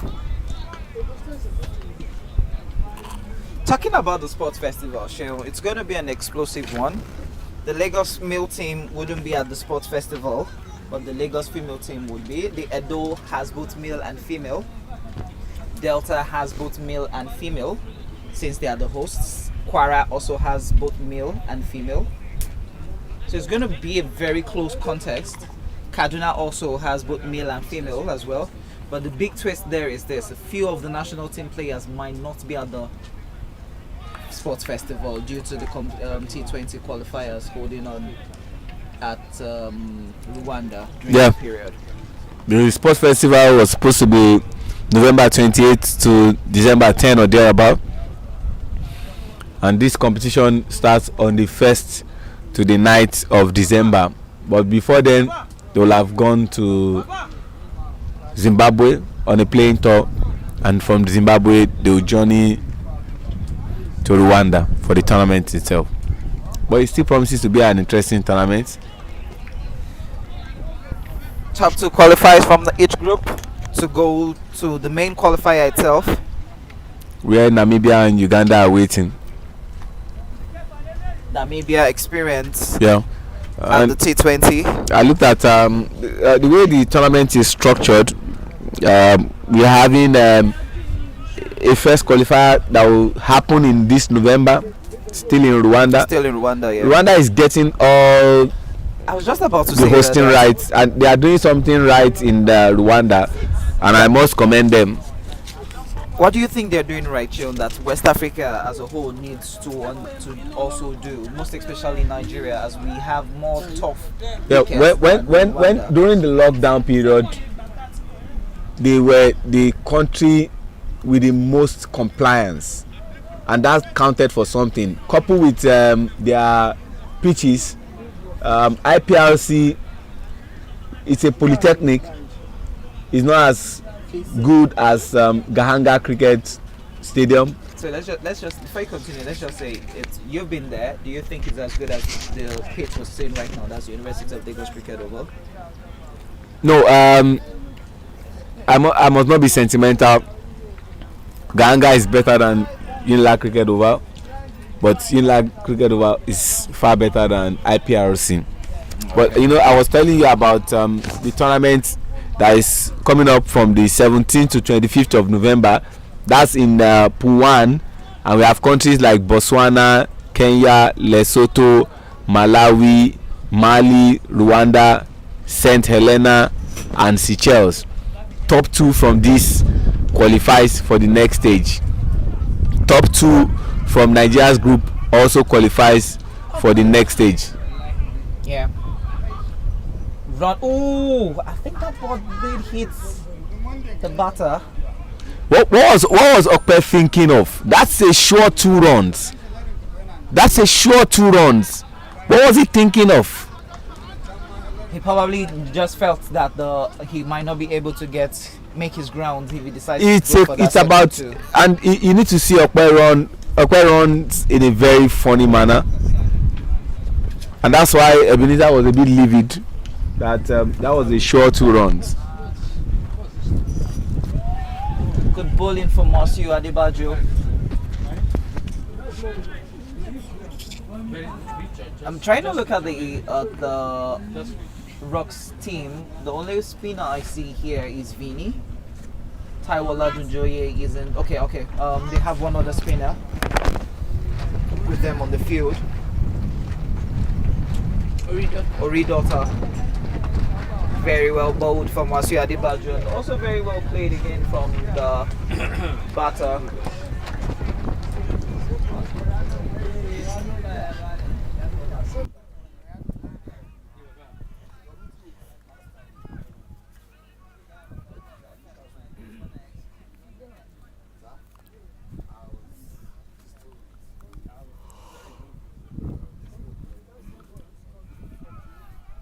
Very well bowled again from Monsieur Adebayo. Dot balls are piling up right now. The run rate is just piling up.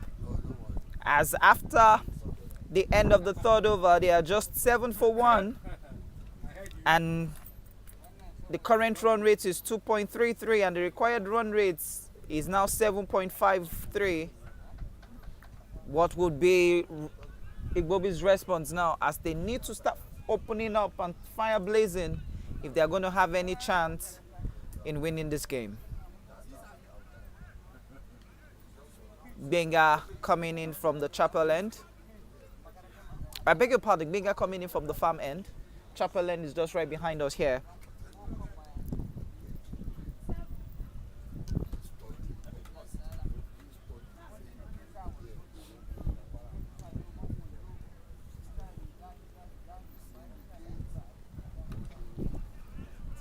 Dot ball again, bowled. It just seems not to be going Igbobi's way right now in terms of batting. The question they'll be asking themselves is, what do we have to do if we are going to score these runs? Look for those singles, and when the opportunity for boundaries come, you score those boundaries. But more importantly, they need to start scoring the runs. They don't need the dot balls.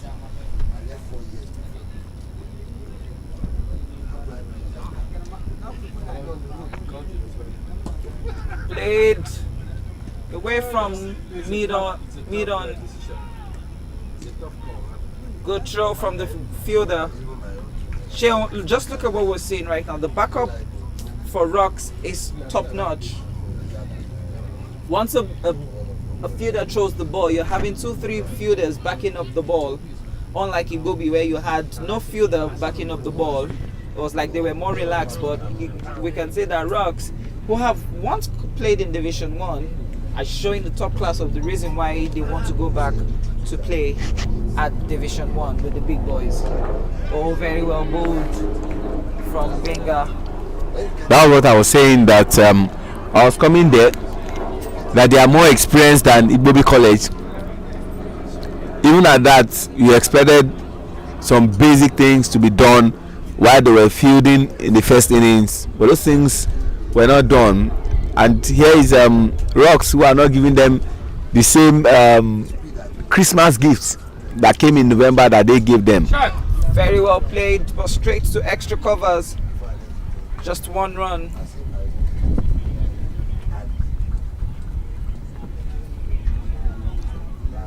Initially, it was supposed to be less than 7 per over. I'm sure at the end of this over, by the time we check the required run rate, it would have gone up.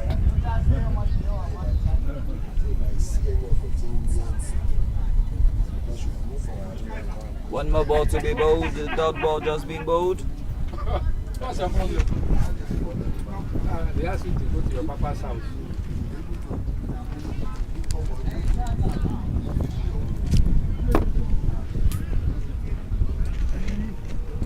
Are you off?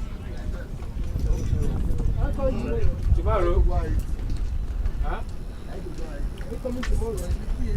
Is that a wide? Yes, it is a wide. As signaled there by umpire Rickson Tete.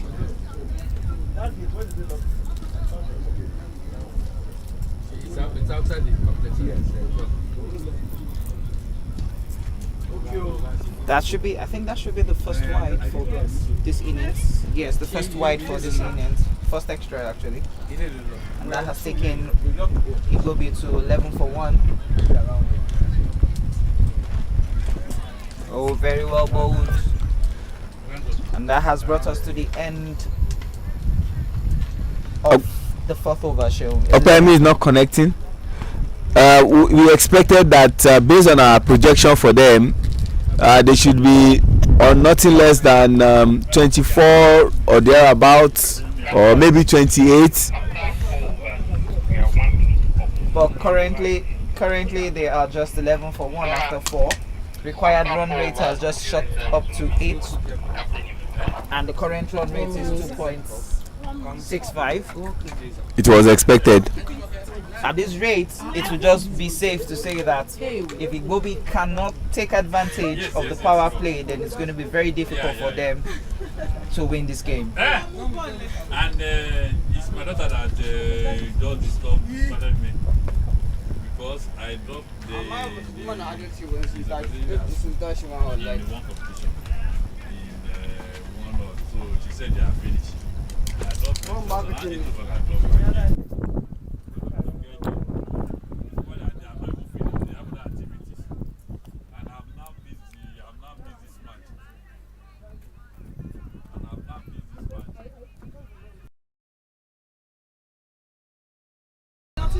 if they hope to win this game for their team. Yeah, you're definitely right. So Ebenezer has to come good. So also is Opeyemi. Wasiu Adebajo and Benga doing justice, ensuring that the runs are not being scored. But the wickets are not just coming. Just only 1 wicket taken. They will not bother. Excuse me. Does that boy go? That Farouk, does he go? Yes. He goes to us. I'd love to watch it. They will not bother. Even if they are not getting the wickets, they would be very pleased with themselves that it's all dot balls. Yeah. But the question is, what will be the first bowling change?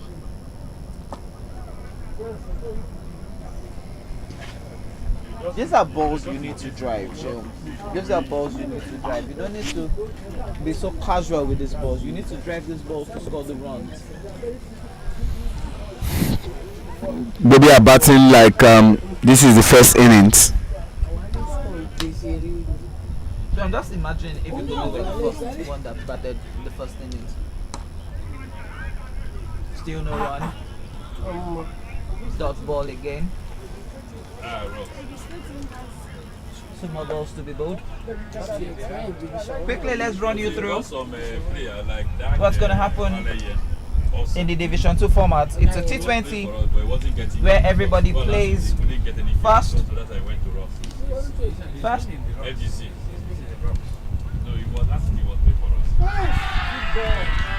And finally, Wasiu has just gotten a wicket. Wasiu has just gotten a wicket. What is the batter doing? Is it trying to argue with the umpire? Yes, Is he trying to argue with the umpire? That's unsportsmanlike. Oh, where is the arguing? It was said. That's unsportsmanlike for the batter. At this stage, he might be punished if this is being checked again. He's still arguing again with the umpire. It was said.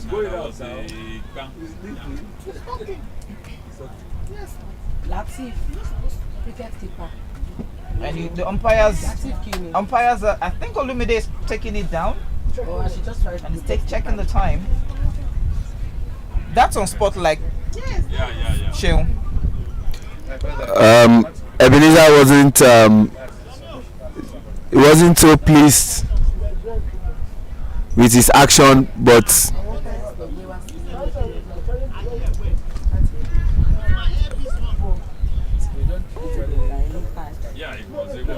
I think the CCC community, disciplinary community, might be looking at this game, and they might be having this game as one. I know in the rules of cricket, you can't argue with the umpires. Once you get the decision. Either it goes your way or doesn't go your way. You just have to respect. By the outname Batman.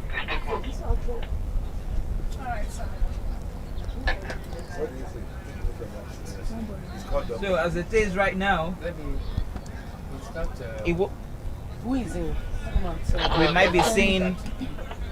I won't be surprised if it's been called to disciplinary committee to face a sanction for this decision he just did. Well, we leave them to decide on that. But definitely not the best of acts from On cricket like. yeah.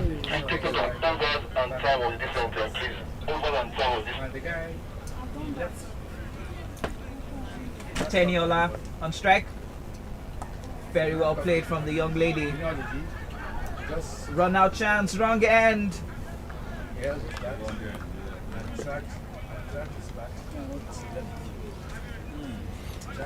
On the ground.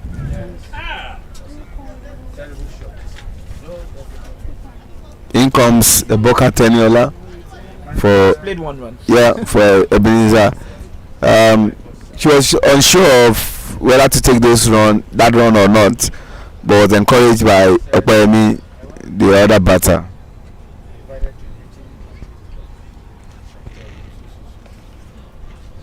Except a miracle happens, which I do believe in. This looks like a tall order for Igbobi College. It's definitely a tall order, Sean. I don't see them coming back from this. I've lost two wickets.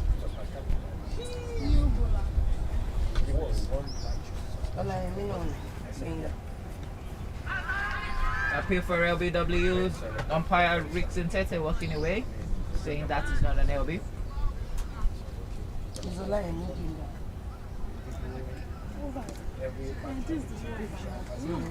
Okay, no, but only I thought you said new Bola. That's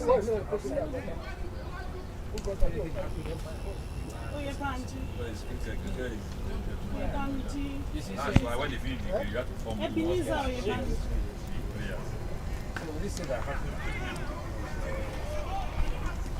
Very well played by Teniola. You know, when these ladies who play in male-dominated league, when they continue like this, they develop a thick skin. Because Olayemi is not bowling like he's bowling to a female, he's bowling normally. When they finish, they saw people shaking. They say, this is how this game is. Go fight. It is the culture. When the game finishes, all the players that play the man must line up and go and shake. As if anybody has scored, like you see us here, you stand up. Makes them competitive. For that person that scored it, even though it's against us. Seeing Unilag, you know, having a stint with the female national team, the one they call the female yellow greens, that hoping that one day someday she will get a national team call up. LBW declined again by umpire Rickson Tete, signaling 2 more balls to be bowled in this over.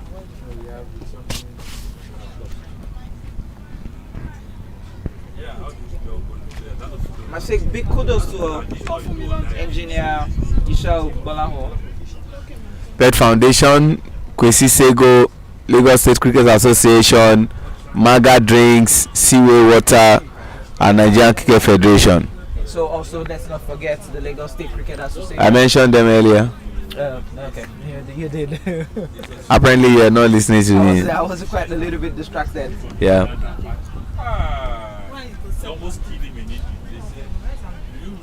Don't forget, ladies and gentlemen, we will still be having a discussion with the national team coach of the Nigerian Cricket Federation. Played up in the air. Hopefully, we should get him talk to us. Just one run taken by Okpeyemi.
Adegboyega coming from the chapel end.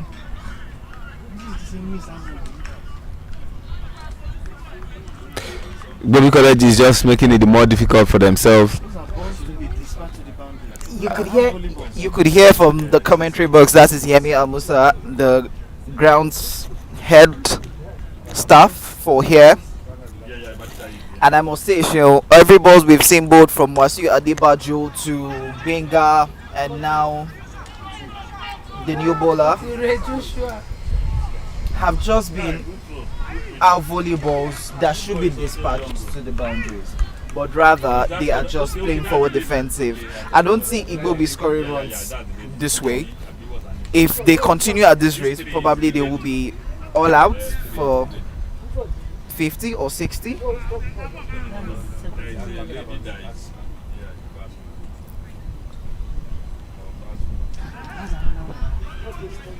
Another dot ball, 3 more balls to be bowled. The Igbobi bench is currently on their feet. On your feet for what? I think they understand that they need to score these runs. Does he have the shoulder?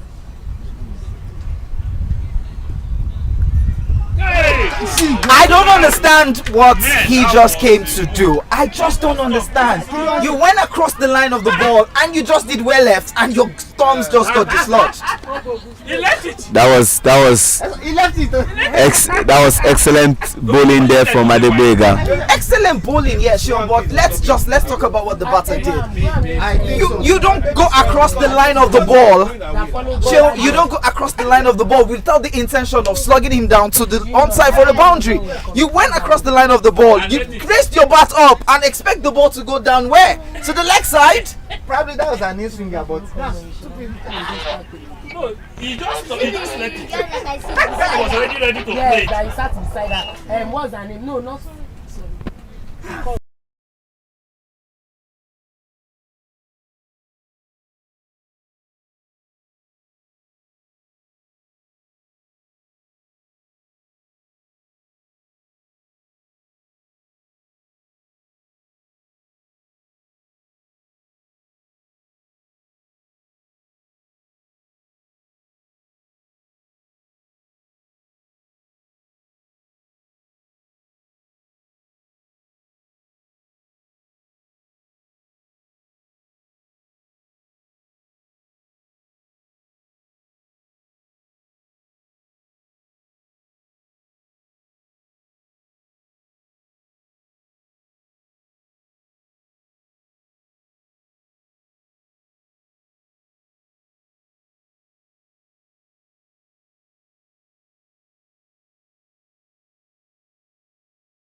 Igbobi are out for 3 wickets. The runs are not adding up. Job the more difficult. Looks like a victory in sight for Locks.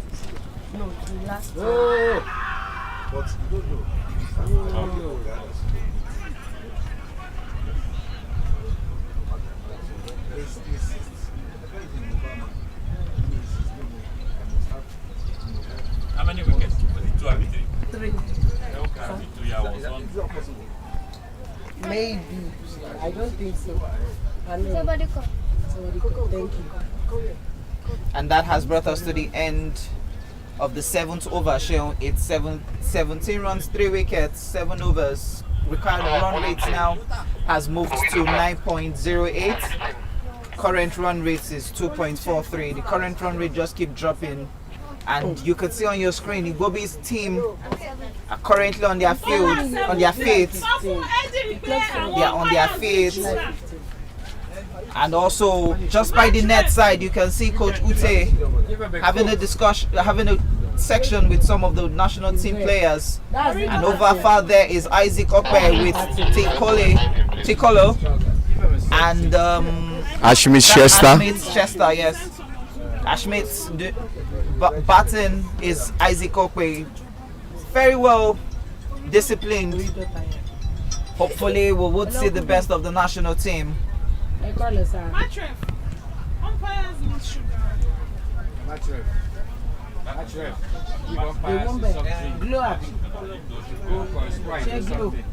Oridota bowling from the farm end. 2 dot balls he has bowled. Now you could see the effect of spin right now, Shell. They needed to make up for the lost time. They will quickly make up for the lost time, and that's what they do, because they don't need to take long run-ups. Yeah. Just a short one, and they deliver what they want to deliver. And it's going to be very fast, because very fast and quick. Igbobi is a scoring run, so yeah. before you know it, 4 overs of Oridota would have been gone. I think Tenny just got bowled. No. Oh no, no, it was the wicketkeeper who dislodged the wicket while she was still on the ground.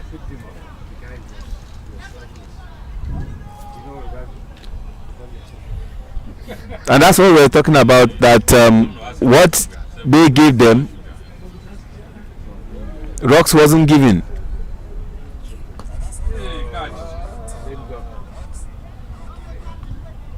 Very well played by Tenny. Safe hands. It is.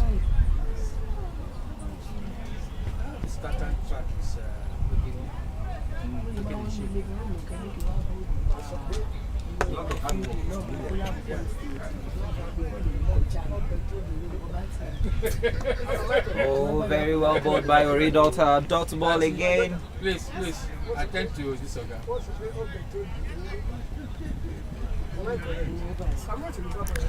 We have just come to the end of the 8th over. 18 runs on board for the loss of 3 wickets. The run rate just keeps piling up. Required run rate now has moved to 10, and the current run rate has just dropped to 9.75.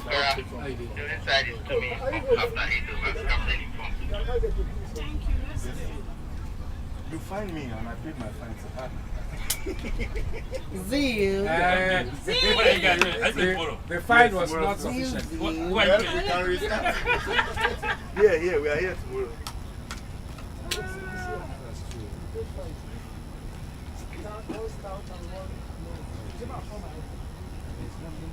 Back is We need an auditor for this account.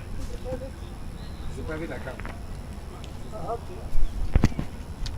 Adegboyega coming from the chapel end, and the 2 batters for Igbobi College are Teniola and Fred.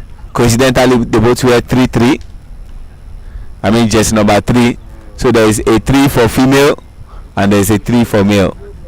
That was a no ball, 1 added run to the batting side. No ball. Being bowled now. more guys. I think at this point in time, Shaw, it just looks like the game is becoming a little bit boring. Igbobi isn't putting up a fight. That's what they get when situations like this arise. Oh, that was scoop in the air. They will definitely go for 2 runs. They can't try 3 runs, or else they'll be gone.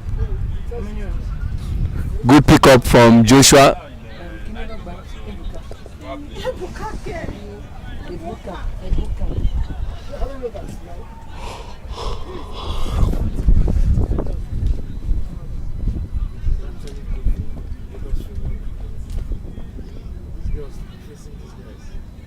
It's good to say that Teniola will be at the National Sport Festival representing Lagos State female team. For the first time, I must say, I would be rooting for a female side, that's the Lagos State, to win the gold.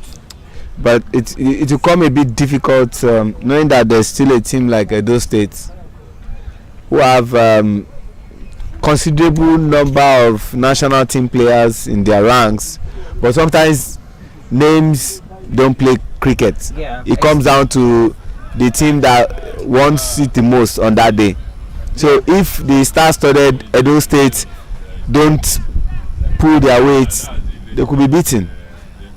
Experience is what Lagos State has, and if Lagos State play very well with experience, they should be able to defeat any team, whether that of Edo or Kaduna or even Delta. They should be able to defeat any team. But nonetheless, cricket it is. Very well played by Fred. On the ground, straight down to long off, who is Usman, and 1 run taken. Yeah, over there, no, run over there is the lady. You want batting? Yeah. Earlier on in Division 2 at CMS Grammar School, Pioneers defeated Lagos Colts team. That's the Lagos State under-17 team playing in the CCC League second tier. Pioneers also looking for promotion, had come close several times, but narrowly missing that promotion. Pioneer scored 197 for 7 in 20 overs. Colts, that's the Lagos Colts team, could only manage to score 29 in 12.4 overs. Top scoring was Clement Amanukai with 56 runs of 32 balls. And Clement will not allow us to hear word. He definitely won't allow us to hear word. But I think I'm going to remind him that it's Colts League. So it's the Colts team. Against another 17 side, he's scoring. I expect him to have actually scored. He should have actually scored 100 and not even lose his wicket. So scoring 56 and losing your wicket against another 17 side. So scoring that is definitely not. It's actually quite good. 50 is 50, no matter the team you're playing against. Yeah, definitely counts for something. We'll come back to that game, but let's continue commentaries about this game. Oridota coming from the farm end, facing Teniola. Tenny driving that on the ground, 1 run taken. Lovely running in between the wicket by the 2 batters. But to be honest, if there's any hope of a fight, they need minimum of 2 boundaries in every over. I don't see these two. Aside from the singles that they are taking, they need minimum of 2 boundaries at every over. But I don't see the 2 boundaries coming with these 2 batters. They just need to just keep. Except maybe if Bolu comes on, Emeka Uchuno, Jordan. Oh, lovely catch there from the young Joshua Farobi. Second catch he has taken in this innings. First one was a low one, and now the second one straight up, and all he needed to do was just jump a little, put his hands up, and Igbobi has just lost its 4th wicket for 18 runs.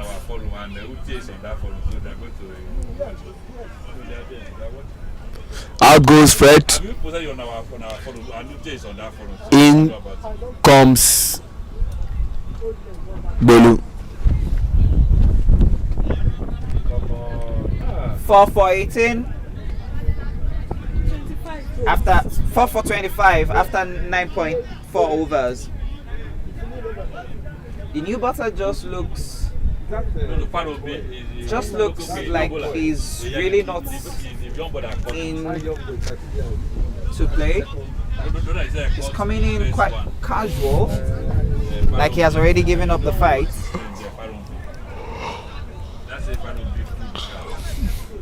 Bolu's action could give the bowler the edge.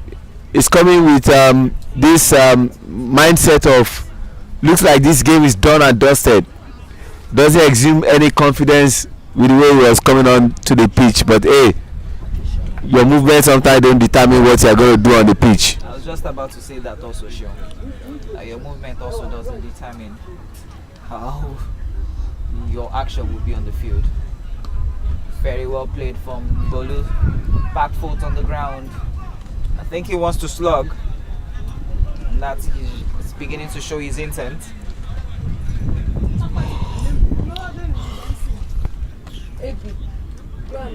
Very well bowled for Moridota, pushing the batsman out, and that has brought us to the end of the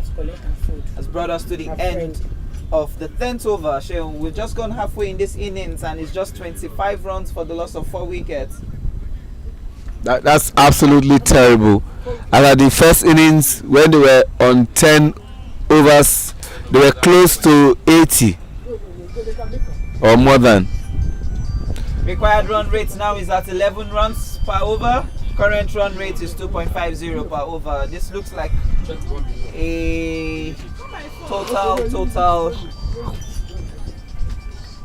very difficult task.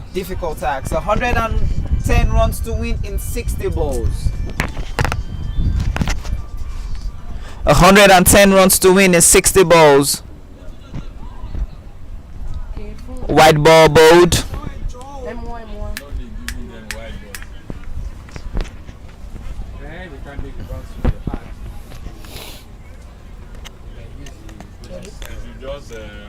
Wrap them up. Bring them down so that 6 more wickets. Igbobi needs to score 109 runs in 60 balls. That's another white ball. Right from here we can see that that's a white ball. Good officiating by level 3 umpire, Cricket South Africa, Olumide Akitoku, and IMCC opening bowler as well.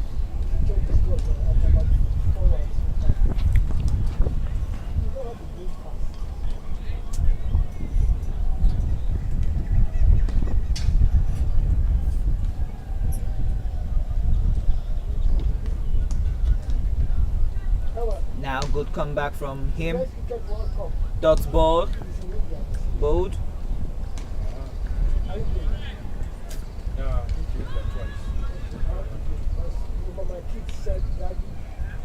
Let's take a break.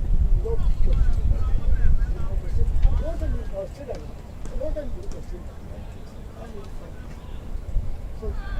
come on, that's a catch.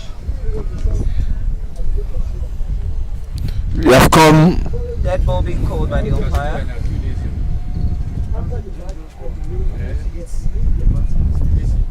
I think the umpire is going to be having a discussion with the bowler shortly, but he's trying to have a precaution with the batter. I think she's fine. Teniola is definitely fine. Umpire Olumide Akintoku taking charge of this game.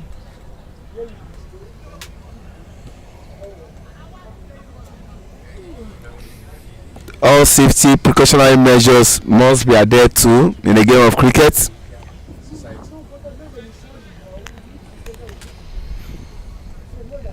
Igbobi got medium pace.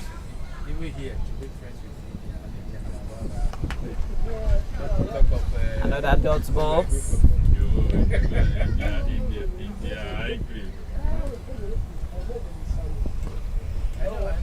just seems like a tall order now for Igbobi College. Extremely tall.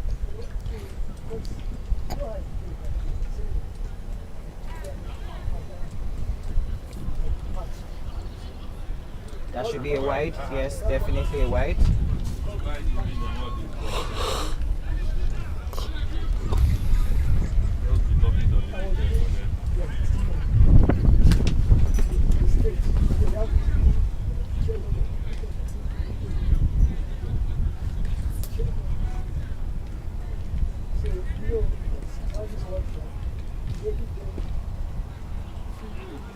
That's another wide ball. And the batters take advantage of that.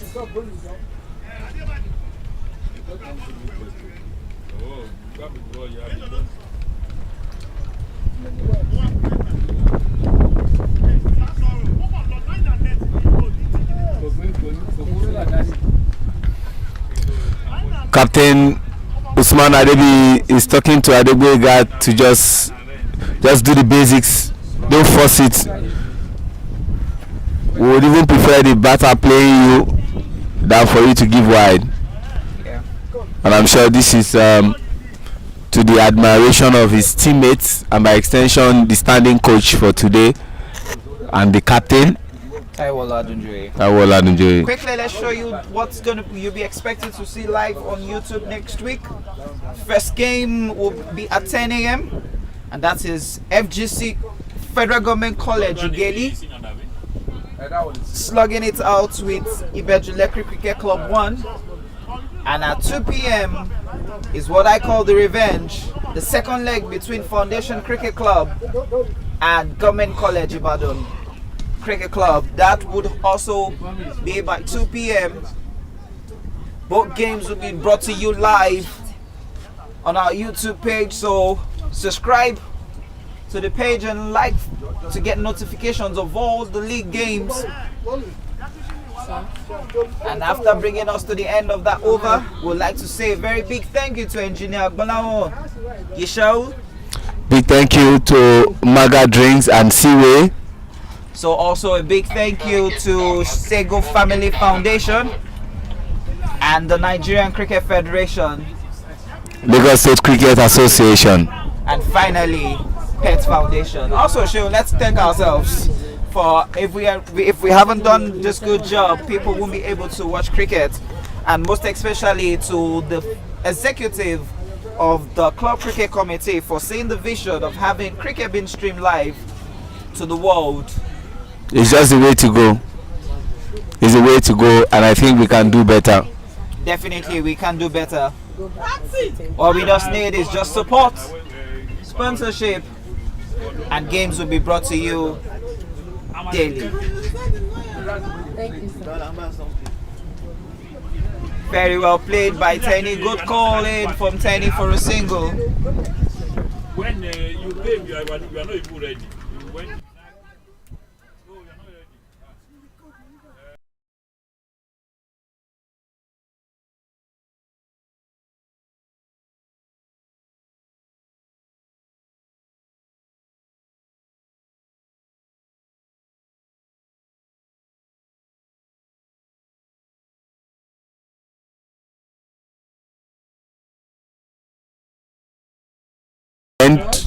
And batting is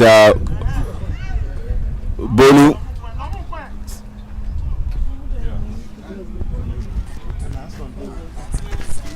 And the way it is right now, Sheon, is just like Igbobi isn't taking advantage of the field, as Rocks just understands very well that, look, rather than just go after the wickets, let's just get the dot balls and get this game done and dusted.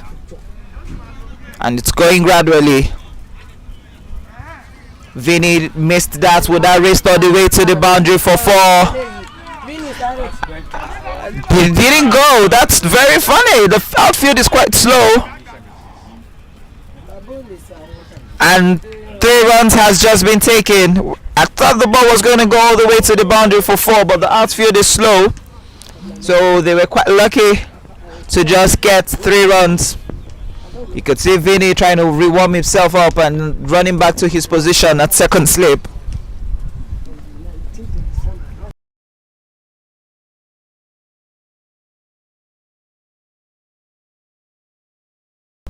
Teniola has just lost a wicket after, and it's 34 runs, 5 wickets, 12 overs. 101 runs to win in 48 balls. Shola coming into bat in place of Teniola, who just lost a wicket. Alex, say thank you to Daddy.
All right, back after a long hiatus from me. I had to go and do some things, all in the name of bettering the game of cricket. From this commentary position is done and dusted. We are only waiting for What are the match details? the overs to end. Yes, gone. He was lucky because he threw it up. It's now 68 for 8. Shehu 68 for 8 after 18 overs. Sorry, I missed out something. 68 for 8 after 18 overs. Just 12 more balls to be bowled. Just like you said earlier, Shehu, done and dusted. It's just a matter of time. It's just a matter of time before we see the congratulatory handshake by Rocks Cricket Club. And looks like it's going to be landslide. Yeah, definitely. In basketball, you call it blowout. Blowout. Anything from 15 points and above. This looks like they will win with more than 50 runs. 67 runs to win in 12 balls. Wasiu Adebajo back into the attack from the chapel end. Okay, Latif came in. Let me check. Back into the attack is Wasiu. Can he just wrap this game up as Rocks just has 2 wickets in 12 balls to end this innings and game.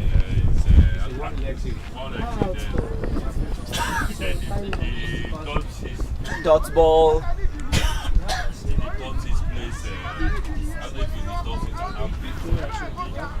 At this rate, Rocks might probably be topping the, they should be topping the table. Not lost a single game. They lost one. But they still need. I think they lost one. They lost two. And what? Club will not play. Yeah, Rocks. Okay, but sincere apologies. Rock did lose the game to Ibejuleke Cricket Club. Yes, yes. Misfield there by Farobi at silly mid off, beg your pardon, for just 1 run. I think at this point in time it's just easy to say that Rocks has won this game. From when this game started and we set them a target of 7 per over and they were not getting those runs, I concluded after the 5th over that this will be difficult for Igbobi College to achieve. And you know the way cricket works, if you have set a target and you don't meet those targets, for every over it continues to go up. Keep going up and keep piling 18.2 up. We're currently at the 19th over and it's 18.3, 70 for 8. 65 runs to win in 9 balls. Short ball can only play straight down to long off for just 1 run.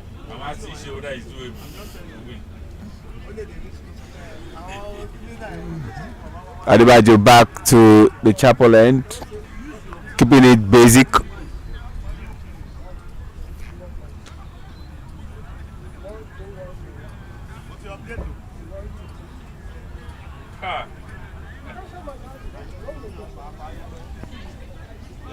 Very well bowled by Adebayo.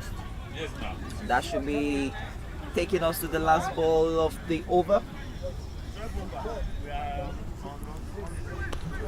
Bolu and Latif batting for Igbobi College. I must say, even despite the runs that is, Igbobi hasn't still lost all its wickets. Would they be able to just summon up one courage? Very well played, lovely slug sweep to mid wicket. 1 run it is still, and that has brought us to the end of the 19th over. And at this point in time, 63 runs to win, Shell, in 6 balls. The highest you can achieve is 36 runs. That is hitting 6 sixes. Congratulations. Congratulations. Congratulations. Rox has done it all from the beginning. But before we go, or before we witness the last over, let's quickly tell you that this tournament has been sponsored by engineer YISHAWU GBOLAHAN, Representing a TSR2 constituency at the Lagos House of Assembly. Thank you to SAGOE, the SAGOE Foundation. Thank you to MAGA Drinks. Thank you to CWAY. Thank you to Pet Foundation. Thank you to Lagos State Cricket Association. Thank you to Nigerian Cricket Federation. and not to forget Pet Foundation as well. First ball of the last over bowled. It's just 1 run. Maybe the consolation they can get is we didn't lose all our wickets. Maybe that might just be a consolation for Igbobi College. Yeah. Second ball is a dot ball. We sincerely apologize to all our listeners and viewers out there for we are not being able to bring the national head coach. Well, we can't conclude yet. It might still be a possibility. There might still be. Maybe I could just pull this off. Ouch. That quite looks a little. Vinny just misfielded that, and that has raced all the way to the boundary. And that has raced. I think, yeah, the umpire did the right job. That should be a dead ball. There was no shot offered. Good call by the umpire, Rick Sintete. No shot offered.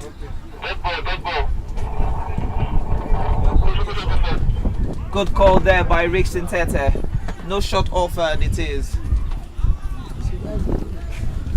Around me, there is every possibility that it might still be a chance for us to bring the head coach and the high performance manager. Yeah, we're still going to keep fingers crossed because we just have 3 more balls to be bowled in this over. And technically, this is the last over. 2 more balls to be bowled, dot ball in the 4th ball. So at this point in time, we've said it earlier, but we're still going to say it again. Congratulations to Rox Cricket Club for winning this game. Congratulations. That congratulation was done well ahead of time, but we're just waiting for the unpredictability. Maybe we could get Farumbi Joshua to say 1 or 2 things. Any time we'll get the national team coach, the man who scored 48 runs off 53 balls. 1 run taken, that should be a leg by. Leg by signaled there by umpire Rick Sintete. And the very last ball of over to be bowled. And the very last ball of the game to be bowled. Don't forget, ladies and gentlemen, first game on Saturday will be between Government College Ughelli and Ibeju Electric Cricket Club at 10 a.m. And the very last ball of the game is a wicket, being the sludge in the wicket. And just like I said, the second game of next week Saturday, 12th of November, will be between Foundation Cricket Club and Igbobi and Government College Ibadan GCI. Congratulations to Rox Cricket Club for winning this game.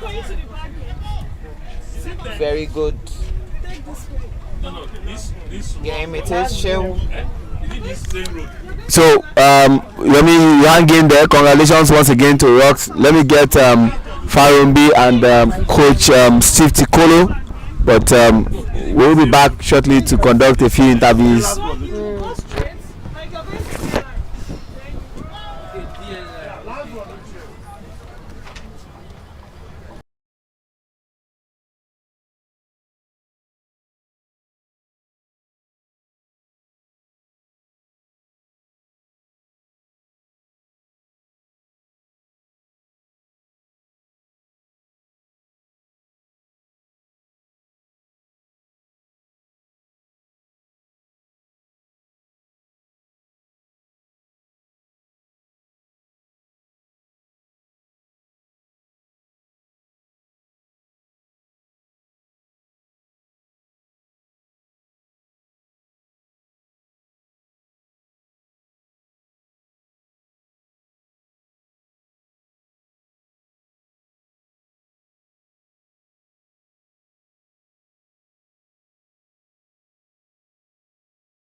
How many runs they win? So, with how many runs?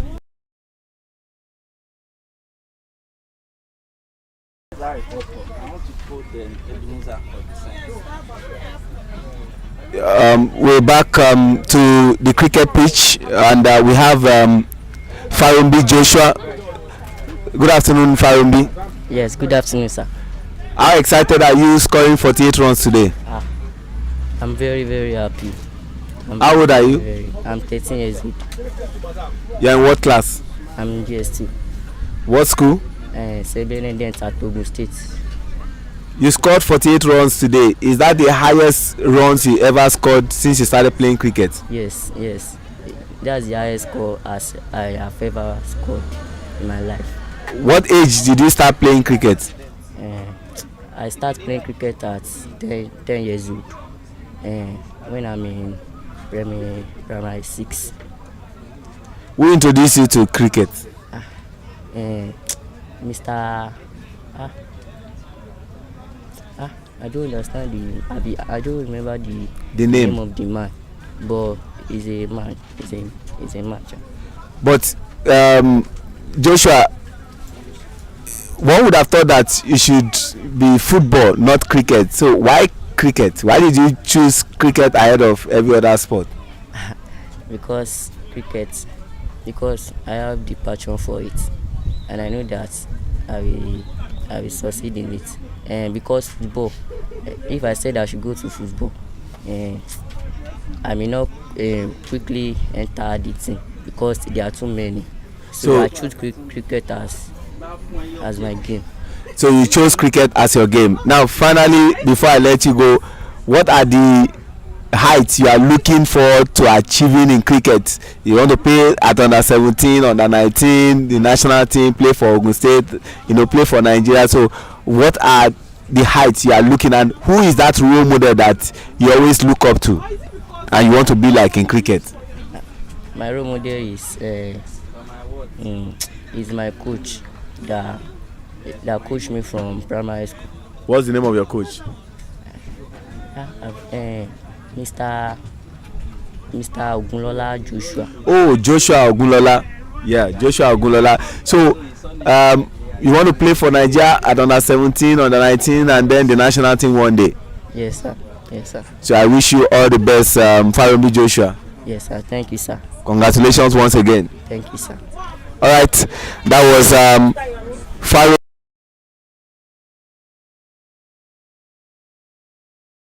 Coming, and I'm talking about Steve Ogonji Tikolo.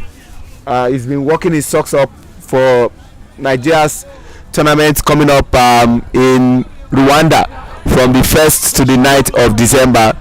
We'll pause for a while and then we'll bring the coach.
Alright, after the completion of the Division 2 historic game that took place at the Unilag Cricket Oval between Rocks of Abeokuta and Igbobi College Old Boys Cricket Club rocks winning by 60 runs. We have the man who have been working his socks up. For those who don't know, I'm opportuned and privileged to be sitting very close to the greatest batsman in Kenya's history, second best wicket taker in Kenya's history, Steve Ogonji Tikolo, the coach of the national team of Nigeria and the high performance manager. Kochi, good evening. Good evening to you. I've seen you working your socks up since morning. How has it been with the boys? I know you started working with them on Monday. How has it been? It's been good. We've had a good week. Like you said, we started on Monday. Monday was just a day where the morning session was about knowing the players, talking about the team, where we want the team to go, and what brand of cricket we want to play. Then Monday afternoon we had a light session. Tuesday we had 2 games, T20 practice matches. It was a chance for me to see the boys under a competitive environment. And then Wednesday we had a morning where we discussed the 2 games we played on Tuesday, then had another training session in the afternoon. Thursday we watched the South Africa-Pakistan game in the morning as a team. For me, I believe when you watch cricket you learn a lot and you can pick things that can help your game. Then Thursday afternoon we played a trial match. Yesterday, Friday, we had a team discussion about the game we played and the match South Africa played Pakistan. And then they had an afternoon free just to get them ready for today's matches. Then today, the players who were free, who didn't have a match, we had a training session since morning. It was a one-on-one session. And I think the week has gone very well for us. I'm starting to see a lot of things in the players that are very pleasing in terms of their talents and skills. And so for us is just to work on those talents, sharpen their skills, and look to become a very good team. Tikolo, you have played at the highest level. I remember back in 2003 when South Africa, Kenya, Zimbabwe all co-hosted the World Cup. Kenya got to the semi-final and was narrowly beaten by India. That game, how did you take that game after that loss? Well, like you said, we had a very good team. We had a very good run in the 2003 World Cup, getting to the semi-finals. I think along the way we beat some very good teams. Obviously, losing to India in the semi-finals was disappointing. Of course, many thought that Kenya would lose in that game. We went into the game as underdogs, but we in our camp knew we were there to compete. And obviously, India walked away with victory. They are a very good. They were a very good side then. They're still a very good side. But for us, as Kenya, getting to the semi-finals was a very good achievement for us in terms of looking at we are an associate country while we were playing against test countries. But at the back of our minds, we knew we could do well in that tournament right from the beginning. I remember when we got to South Africa, the first press conference, I was asked by some of the journalists, so are you guys here to compete or just to take part? And I told him we are here to compete. I was that confident in my team that we were there to compete. And it was shown by how we performed in that particular tournament. Tikolo, you are a hard worker. I've seen you do that. Where do you intend to take Nigerian cricket national team to as the coach and the high performance manager? Well, for me, I believe hard work pays, and nothing comes easy. You've got to sweat for your successes, and that is how I like to work with the teams that I've worked with. You put in the hard yards, you get the results, and that is the character that I want to bring to the Nigerian team. I want the players to understand that if they work hard, they're giving themselves a chance to do well. And that's why you see, like today we had a session. Since morning I've been here working with the boys. Like I said, I want to sharpen their skills and turn them into a very competitive side, a side that can compete with anyone in the world. So for me, I'm looking to take Nigeria cricket forward to become a team that can compete with any team. Tikolo, you saw this team last year, November, when they came for the regional finals, both at Independent Polytechnic Regional College and at Gahanga Cricket Stadium. And I'm sure that you are trying to do a lot of things now in addition. So what do you see then, and what are you trying to do now? The team I saw in Rwanda, from the onset I saw talent, but again I could sense there was fear. They were playing their cricket fearfully instead of expressing themselves. So for me, that we need to take away that fear, but we'll take away that fear by us practicing more, getting accustomed to different situations of the game, match awareness and all that. I also need to bring belief in the team that we are good players and we can compete with anyone. But that has to be backed up by the work ethic. When you work right, you work smart, you become a good team. Kochi, you are leaving Nigeria to go to Zimbabwe before you journey to Rwanda for a tournament from the 1st to the 9th of December. And you've got some teams like Cameroon, like Ghana, like Tanzania, Mozambique, and all these other countries. Only the top 2 qualifies for the final phase, where we have Namibia and Uganda. What are the assurances that you are promising Nigerians going to the tournament in Rwanda? Yeah, first and foremost, I think the tour to Zimbabwe is in the pipeline. The Nigeria Cricket Federation is working to get us to Zimbabwe. Right now, things are at the early stages of organizing that trip. And if it comes through, it will be very good for the team to get those practice matches in Zimbabwe before we go to Rwanda. And in Rwanda, yes, it's a 8-nation tournament.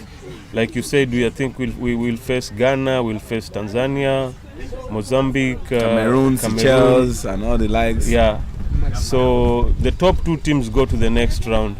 And for me, what I want from that tournament is for Nigeria to be amongst the 2 teams that go to the next stage. When you do that, it means you're getting extra matches in the next stage. And it also gives you a chance to compete in the next stage for the World Cup qualifiers proper. So for me, I would want us to be part of the 2 teams that go forward. I will be sad within myself if I don't ask you, where did you get the nickname Gunzi Guns from, and what does Gunzi Guns mean? It's Ganzi. It's a concoction of guns.